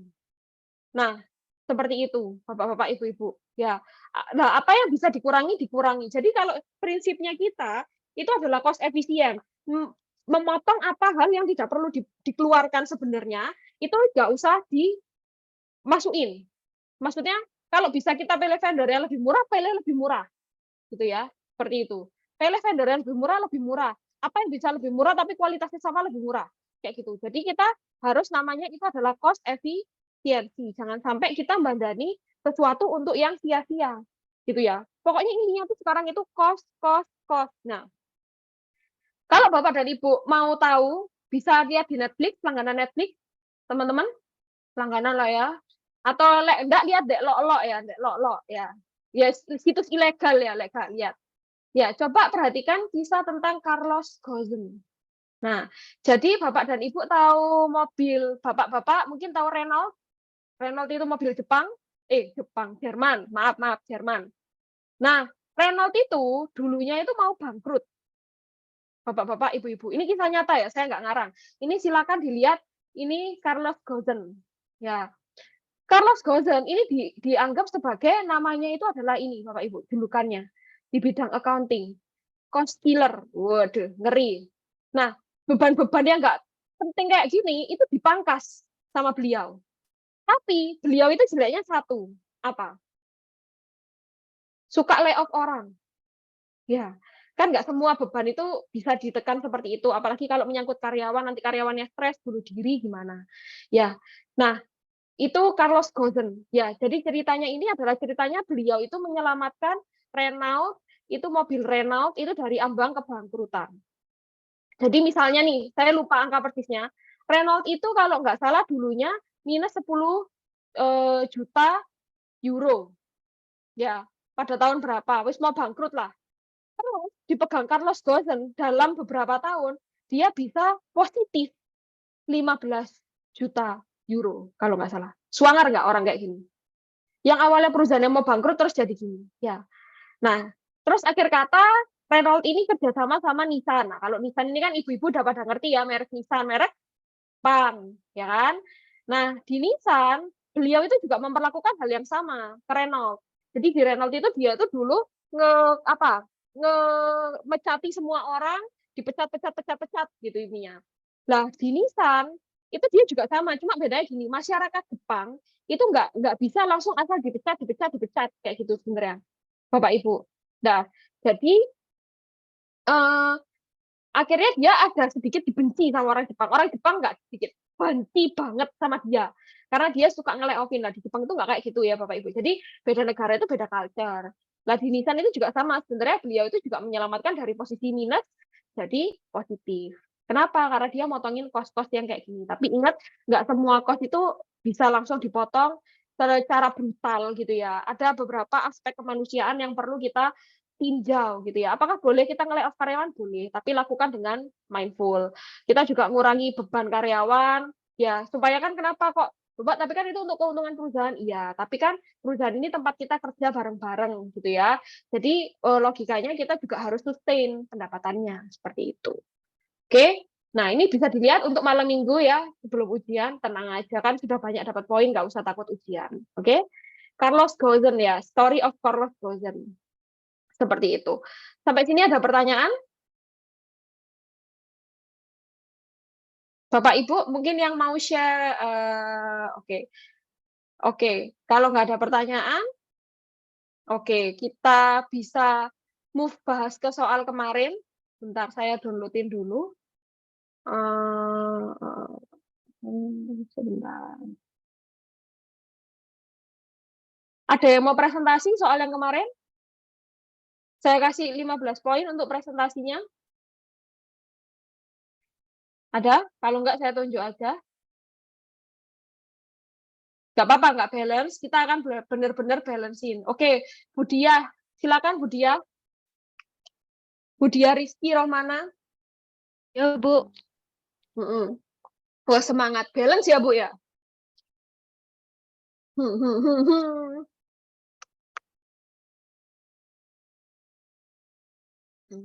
Oke. Perhatikan Bapak-bapak, Ibu-ibu. Oke, kita pelan-pelan, kita masukin dulu cash 150,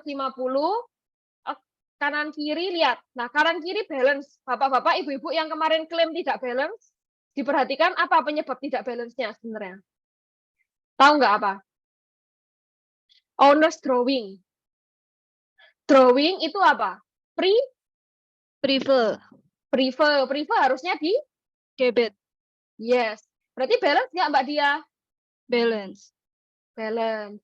Bapak Ibu yang lain, lihat cash-nya di debit, account receivable di debit, prepaid rent di debit, prepaid insurance di debit, office supplies di debit, peralatan, equipment di debit, akumulasi depresiasi di kredit. Betul. Tanah 300.000 tanah itu tidak memiliki nilai depresiasi. Karena asumsinya adalah dia selalu naik. Account payable, utang-utang, payable-payablean sama ekuitas itu ditaruh di kredit. Nah, kemarin sebenarnya ketika saya lihat, sebenarnya sudah bagus. Cuma sampai drawing ini banyak yang lupa ini Bapak Ibu. Drawing itu mengurangi modal. Makanya saldo efektifnya itu di debit. Terus ada pendapatan, terus ada beban, ada beban. Nah, ini balance. Ya, kalau dari sini nggak balance, nggak akan bisa balance sampai ke depannya, Bapak Ibu. Oke? Clear? Ada pertanyaan sampai sini, Bapak Ibu yang lain?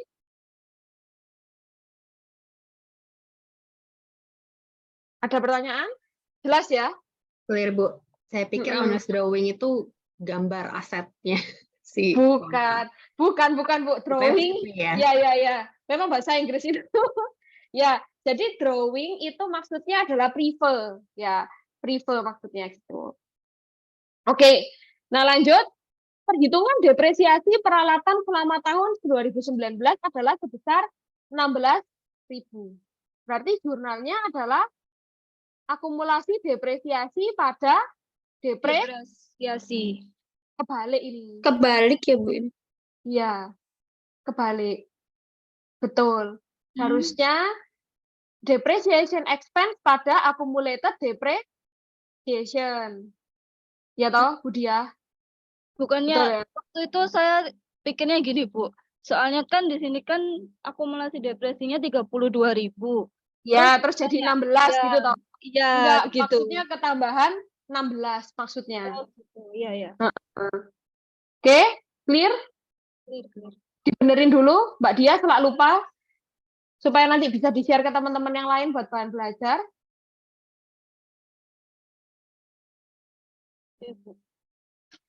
Clear ya? Oke. Tinggal dibalik. Nah, cakep. Tuh. Ya wis. Oh, depreciation expense. Ya, expense-nya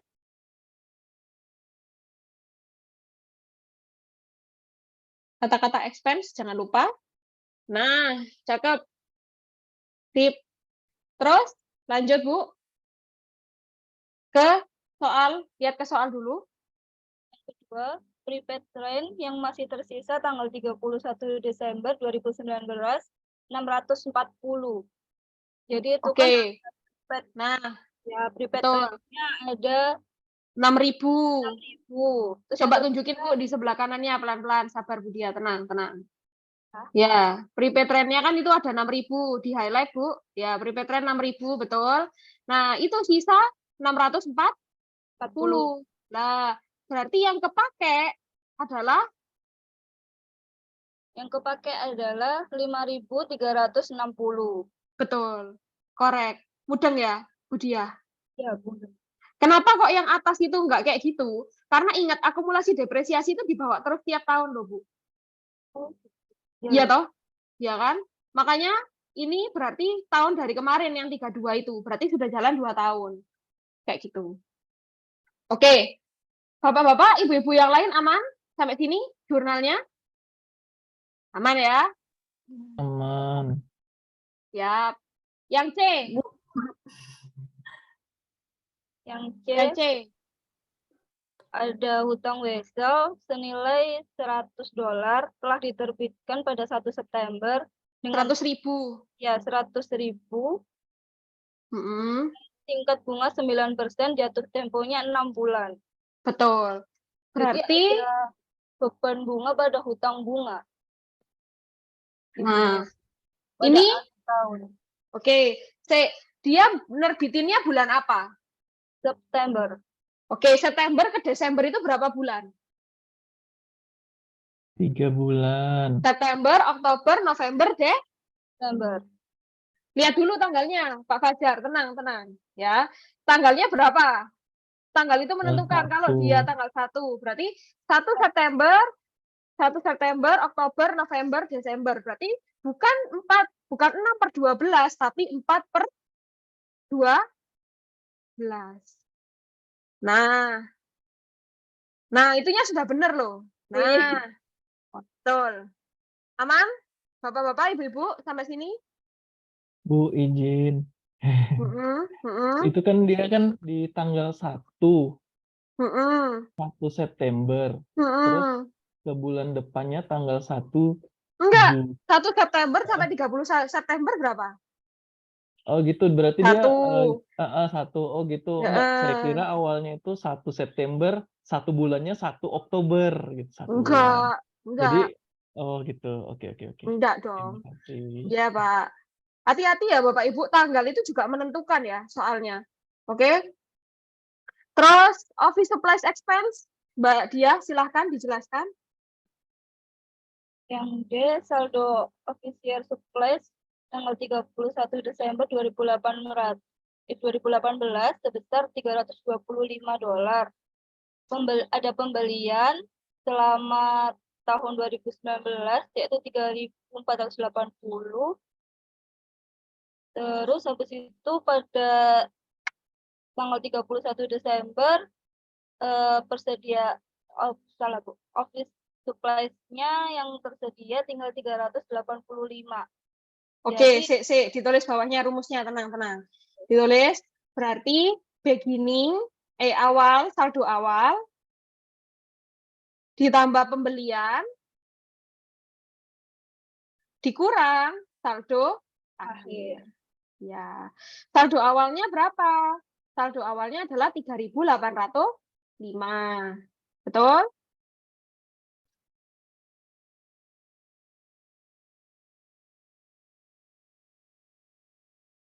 Nah, 3.805 ditambah 3.480 dikurangi saldo awalnya itu adalah 325, sorry. Saldo awalnya itu adalah saldo per 31 Desember 2018-nya 325 ditambah 3.480 dikurangi 383.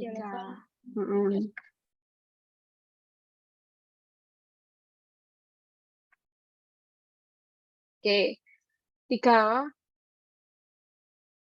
Coba dihitung sama enggak?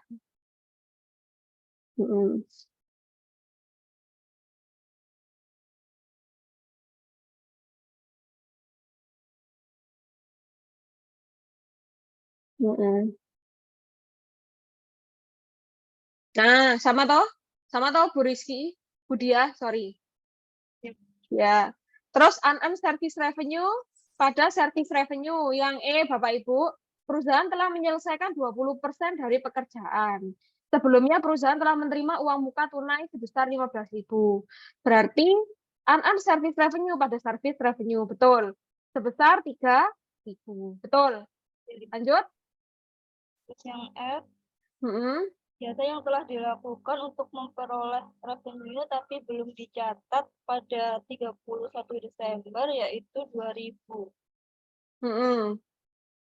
Berarti account receivable pada service revenue.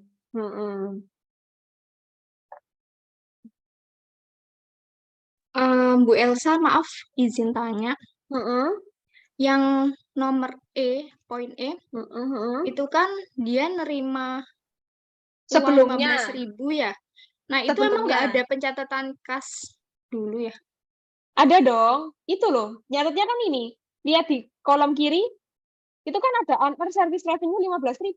Berarti sudah dicatat sebelumnya, Bu Firda. Oh, bukan cash terhadap unearned service revenue. Jadi ini kan sudah trial balance. Jadi jurnalnya mungkin sudah dibuat sebelumnya trial balance ini, Mbak Firda. Lihat yang kanan. Jadi selalu lihat yang kanan terlebih dahulu, Mbak Firda. Nah, itu kan sudah ada saldonya tuh, unearned service revenue 15.000, ya toh? Nah, I see, ya. Paham, Bu. Oke, Bu, Paham makasih. ya? Ya, Oke. makasih. Yoi. Yang F paham, Bapak-bapak, Ibu-ibu sekalian? Oke. Yang G, Yang G, analisis polis asuransi menunjukkan bahwa asuransi telah terpakai 6.160. oke, cek dulu prepaid insurance-nya 6.008. 6.800 berarti Oke. Berarti jumlahnya masuk dong. ya. Tip, benar.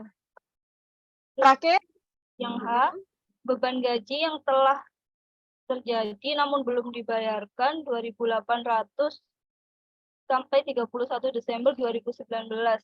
Berarti salary pada salary payable, utang gaji. betul. Sip. Nah, terus selanjutnya apa Mbak Dia? Selanjutnya itu buat adjusted trial balance. Tapi ini tadi Betul. jurnalnya ada yang salah, Bu. Ya, nanti dibenerin ya, Mbak Dia. Ya. Oke. Adjusted trial balance-nya, Bapak Ibu. Nah, ini bener kayak Mbak Dia gini. Ini maksud saya gini. Jadi dibikin sebelum disesuaikan, terus dibikin penyesuaiannya, terus dibikin raca saldo yang disesuaikan. Coba lihat balance-nya, Mbak Dia. Nah, semuanya balance. Semuanya balance. Jadi semuanya kanan kiri, kanan kiri, kanan kiri harus balance ya. Kalau dari awal nggak balance, nggak akan jadi soal ini, Bapak Ibu. Ya, nanti jawabannya bisa minta ke Mbak Dia. Mbak Dia minta tolong karena dibenerin dulu, ya, Mbak Dia. Oke? Halo? Ya, Bu. Oke. Terima kasih, Mbak Dia. Sampai sini, Bapak Ibu, ada pertanyaan?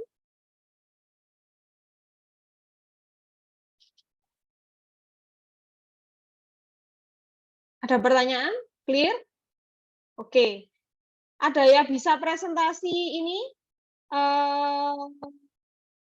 Cash flow, Bapak Ibu? Ada yang bisa? Mbak, saya, Bu. Ya, silahkan. Balance, Pak? Balance, Bu. Balance, buaya. Oke.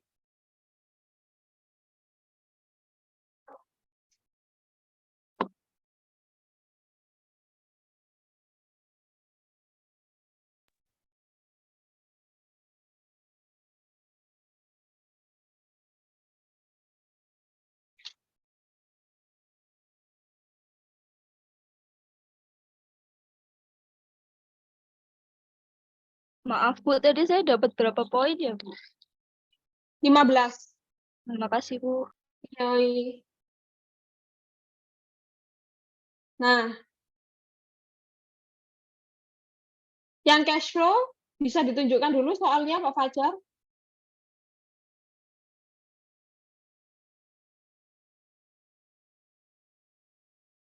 Oh, yang cash flow.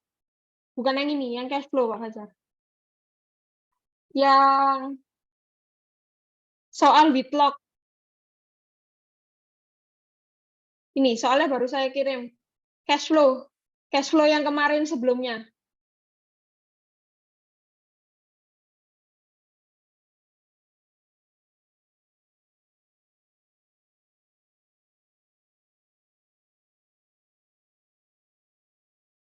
Halo, Pak Fajar?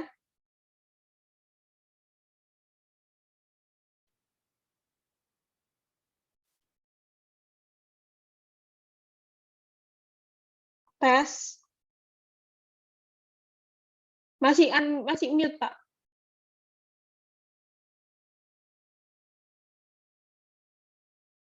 Mohon izin, Bu, kalau untuk yang Cash aruskah flow saya takut. saya juga belum balance, nggak sama antara Oke. jawaban Ada yang pertama sudah sama kedua. balance? Bapak Ibu? Yang cash flow dapat 25 poin. Yang cash flow? Ada yang sudah balance? Saya balance sih Bu, tapi nggak yakin. Silakan Bu Arianti. Bu Arianti poinnya ini banyak ini Bu Arianti. Tapi besok tetap ujian loh ya Bu ya. Kalau nggak dicatat loh Bu. Tapi teman-teman lain ada yang mau nyoba nggak? Nggak apa-apa sih Bu Ay. Biar satset. Oke. Ini ingatannya sudah agak lupa nih sama cash flow. Sebentar. Nah ya makanya saya remind lagi. Baru 1 minggu ini.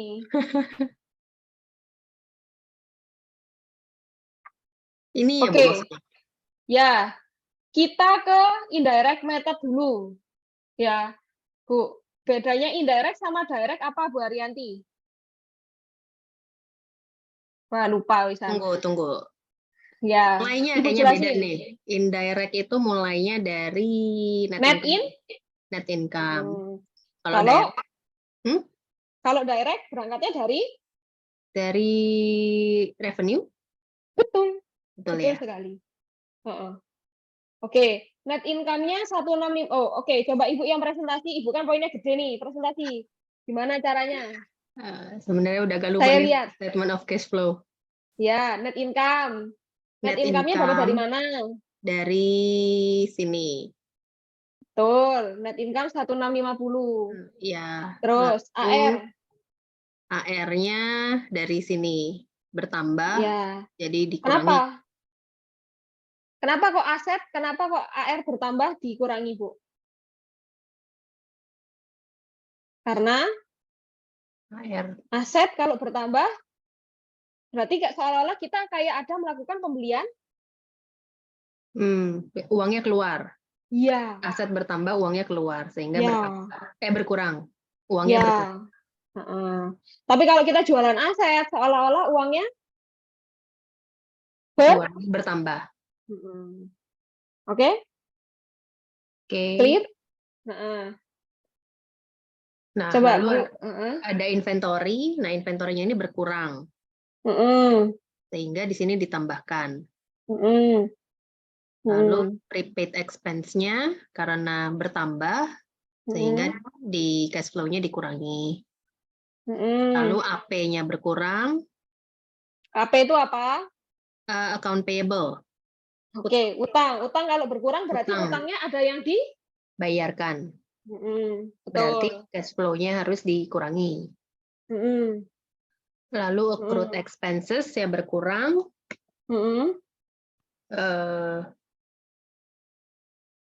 Dikurangi juga. Accrued expense itu apa? Yang payable toh, hutang kan? Iya.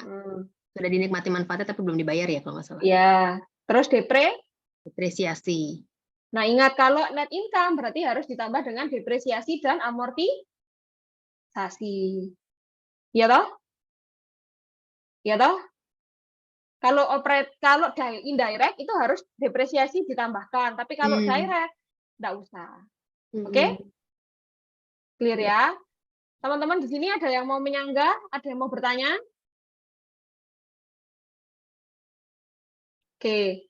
Silakan Bu yang direct. Nah, direct ini panjang ini. Tapi murninya sebenarnya cash receipt from customer dikurangi cash payment to supplier, dikurangi cash payment to operating expense, dikurangi cash payment for income tax. Nah, ini murni Bu Arianti itu sudah ngikuti rumus yang kemarin saya kasih ya, Bu Arianti. Ya kan? Sales revenue itu hubungannya sama AR, COGS, inventory, AP, operating expense, prepaid expense, accrued expense. Terus income tax expense sama income tax payable. Ini murni semua rumusnya sudah ada di buku, Bapak Ibu. Nggak perlu dihafalin, di buku ya. Hasilnya sama-sama 1430. Oke. Sampai sini Bapak Ibu ada yang mau bertanya? Ya, lebih gampang indirect kan sebenarnya. Ya kan? Karena indirect itu lebih gampang karena cuma pakai nggak pakai. Tapi kalau direct itu lebih susah. Kenapa? Karena aspek yang dianalisa itu lebih banyak, tapi dia lebih rapi. Kita jadi tahu, oh uang masuk dari customer itu berapa, uang masuk ke supplier, uang keluar ke supplier, ke operating expense, ke income tax itu berapa. Seperti itu. Oke, sampai sini ada pertanyaan? Oke, ada yang mau konsultasi bisnis? Oke, kalau malu-malu konsultasi bisa lewat WA, ya. Silakan. Oke, nah sesinya cepatkan sama saya 2 jam saja sudah selesai. Kita sudah bahas soal, ya. Jadi Bapak Ibu, saya terima kasih dan saya juga mohon maaf atas segala kekurangan saya selama sesi-sesi yang berjalan. Saya harap ilmu yang saya berikan juga bermanfaat untuk Bapak dan Ibu sekalian. Gitu ya. Good luck untuk ujiannya besok. Ya, nanti teman-teman yang sudah ngumpulin tugas akan kita data dan itu untuk nambah poinnya teman-teman sekalian waktu ujian. Tapi tetap ujian besok dilaksanakan dengan serius karena kita nggak tahu hasil ujiannya moro-moro cuma 20. Ya apa cara saya ngangkate ya? Ojo teman-teman, ojo kebacot ya. Itu seperti itu. Ada yang mau bertanya, Bapak Ibu sampai sini? Izin Bu, terkait Silakan Pak. ya terkait dengan ujian itu sama dengan ujian-ujian yang sebelumnya yang soal dikasih hari Minggu diselesaikan atau dikumpul di hari Selasa seperti itu. Betul. Iya enak toh. 2 hari loh Pak Fajar. Ya, teman-teman yang offline itu cuma 2 jam loh. Kalian 2 hari dia. Jadi besok pilihan ganda, tapi harus ada jawabannya. Format kerja ini adalah nomor, terus nomornya itu nomor 1, misalnya, nomornya 1, 2, 3 misalnya. Jawabannya misalnya A, B, C misalnya. Terus dijelasin alasan di sebelahnya. Karena XXX ini perhitungannya YYY. Kalau jawab tok, ABC tok nggak ada alasan tak salah no. Karena saya mau tahu alasannya Bapak dan Ibu jawab. Alasannya ini kenapa? Jadi nomor, jawaban, dan alasan. Kayak gini. Persis formatnya kayak gini.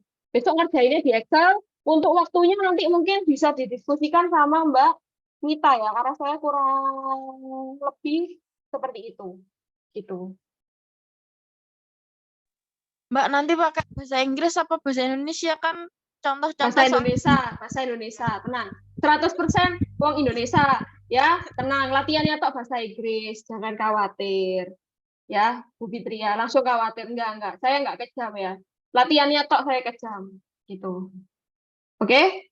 Soalnya ada pertanyaan? Oh ya, soalnya itu nanti sambung menyambung gitu ya Bu. Misalnya membuat laporan laba rugi, net profitnya berapa? Ada yang iya, ada yang tidak. Oh, ada juga yang soal sambungan, hitung... ada soal yang independen. Oke, bukan dari satu case laporan terus kita kerjain dari awal sampai akhir gitu ya Bu. Atau mau begitu ya nggak apa-apa Bu. Saya modif. Loh, maunya gimana? Ibu, jual saya beli. Ya. Enggak. Tenang aja ujiannya. Itu nggak susah. Kan toh pilihan ganda. Ya, yang kan latihannya kan sudah selama ini kan jauh. Kayak kalau saya bilang lebih susah latihannya timbang ujiannya sebenarnya. Gitu. Jadi nggak perlu khawatir. Cuma tapi tolong ya teman-teman mentang-mentang wis dikei poin, nilai 20 ngono ya, jangan ya. Tetap makanya ada nomor, jawaban, dan alasan. Seperti itu. Oke? Ojo teman-teman ya. Bahasa Indonesia full ya. Full. Oke? Toh open book 2 hari. Bener ya Mbak Mita 2 hari ya. Nanti itu teknisnya sama Mbak Mita, Bapak Ibu. Ada pertanyaan lagi? Hari ini kita cuma 1 sesi aja, Bu. Iya, 1 sesi. Atau mau 2 sesi? Sisanya buat belajar sendiri. Oke, baik. Ya. Kalau gini, saya ready kalau misalnya ada yang ditanya silakan chat WA saya nggak apa-apa, saya pasti jawab. Kalau ada yang nggak ngerti, makanya gunakan sesi kedua ini belajar mandiri gitu ya. Karena sama saya itu nggak perlu lama-lama Bu Ariyanti ya. Yang penting masuk dan manfaatnya tersampaikan, loh ya kan? Kualitas tidak harus berbanding dengan kuantitas kalau kata orang-orang lagi, gitu ya. Seperti itu.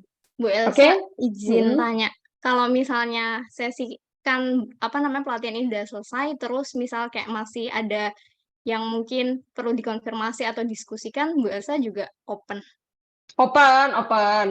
Pokoknya saya nggak mau suruh ngerjain ya Mbak, itu beda. Kalau cuma tanya-tanya boleh, tanya gratis, ngerjain bayar ya. Oh iya, siap-siap. Oh ya Bu, sebelum di closing saya mau tanya sih Bu, diskusi. Tapi sebelumnya minta izin ya, mungkin ini ngelewatin jam istirahat nanti. Oh iya, teman-teman yang istirahat silakan. Yang mau konsultasi bisnis dulu boleh. Jadi boleh nggak sih Bu, misalnya suatu perusahaan itu kita udah nentuin penyusutan asetnya itu tuh misal ngikutin penyusunan aset pajak kayak kelompok 1, 2 gitu, biar nggak ada Boleh. penyesuaian koreksi gitu loh. Koreksi Nah, fiskal, ya. benar. Nah, cuman misalnya kita mau ganti, dalam artian kita ada kesalahan tuh, misal laptop. Laptop itu sebenarnya bisa 8 tahun masanya. Cuman ini Berapa kita tahun, langsung Mbak? disusul. Oh, atau 4 jangan laptop tahun. deh, Bu. Iya, laptop 4 tahun, sorry. Misal mesin. Mesin kan kayak masih jangkanya panjang 8 ya, Bu, ada tahun. 8 tahun. Nah, itu tapi kita susutkan 4 tahun. Nah, bisa nggak sih, Bu, kita itu mengubah dari tadi 4 tahun ke 8 tahun, padahal sebelum-sebelumnya itu udah Bisa. di-close? Tenang, bisa. Oh, bisa. Jadi gini, Gimana tuh, Bu Cit? misalnya, ini kan sebenarnya di materinya Mbak Dani ini kalau nggak salah ya. Iya, Tapi nggak apa-apa. maaf ya, Bu. Nggak apa-apa. Loh ya, nggak tahu. Loh, tadi kan saya sudah janji, kalau tanya gratis jawab, Oh iya, benar. kalau tanya gratis ngerjain bayar ya. Oh iya, Oke, ini nggak misalnya termasuk Mbak, kerjain kan ya, Bu?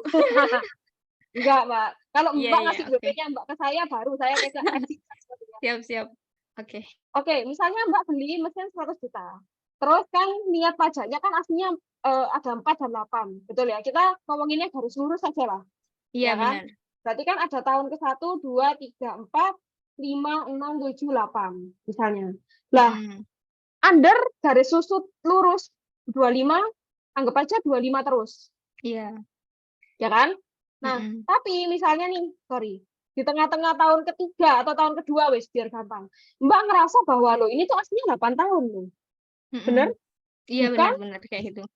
Bukan 4 tahun. Bukan 4 tahun. Berarti kan umurnya masih sisanya berapa?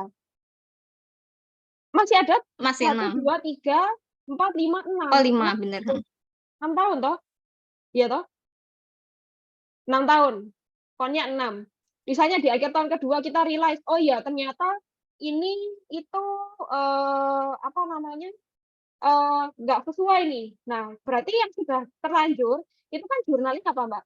Depreciation expense pada accumulated depreciation. Benar nggak?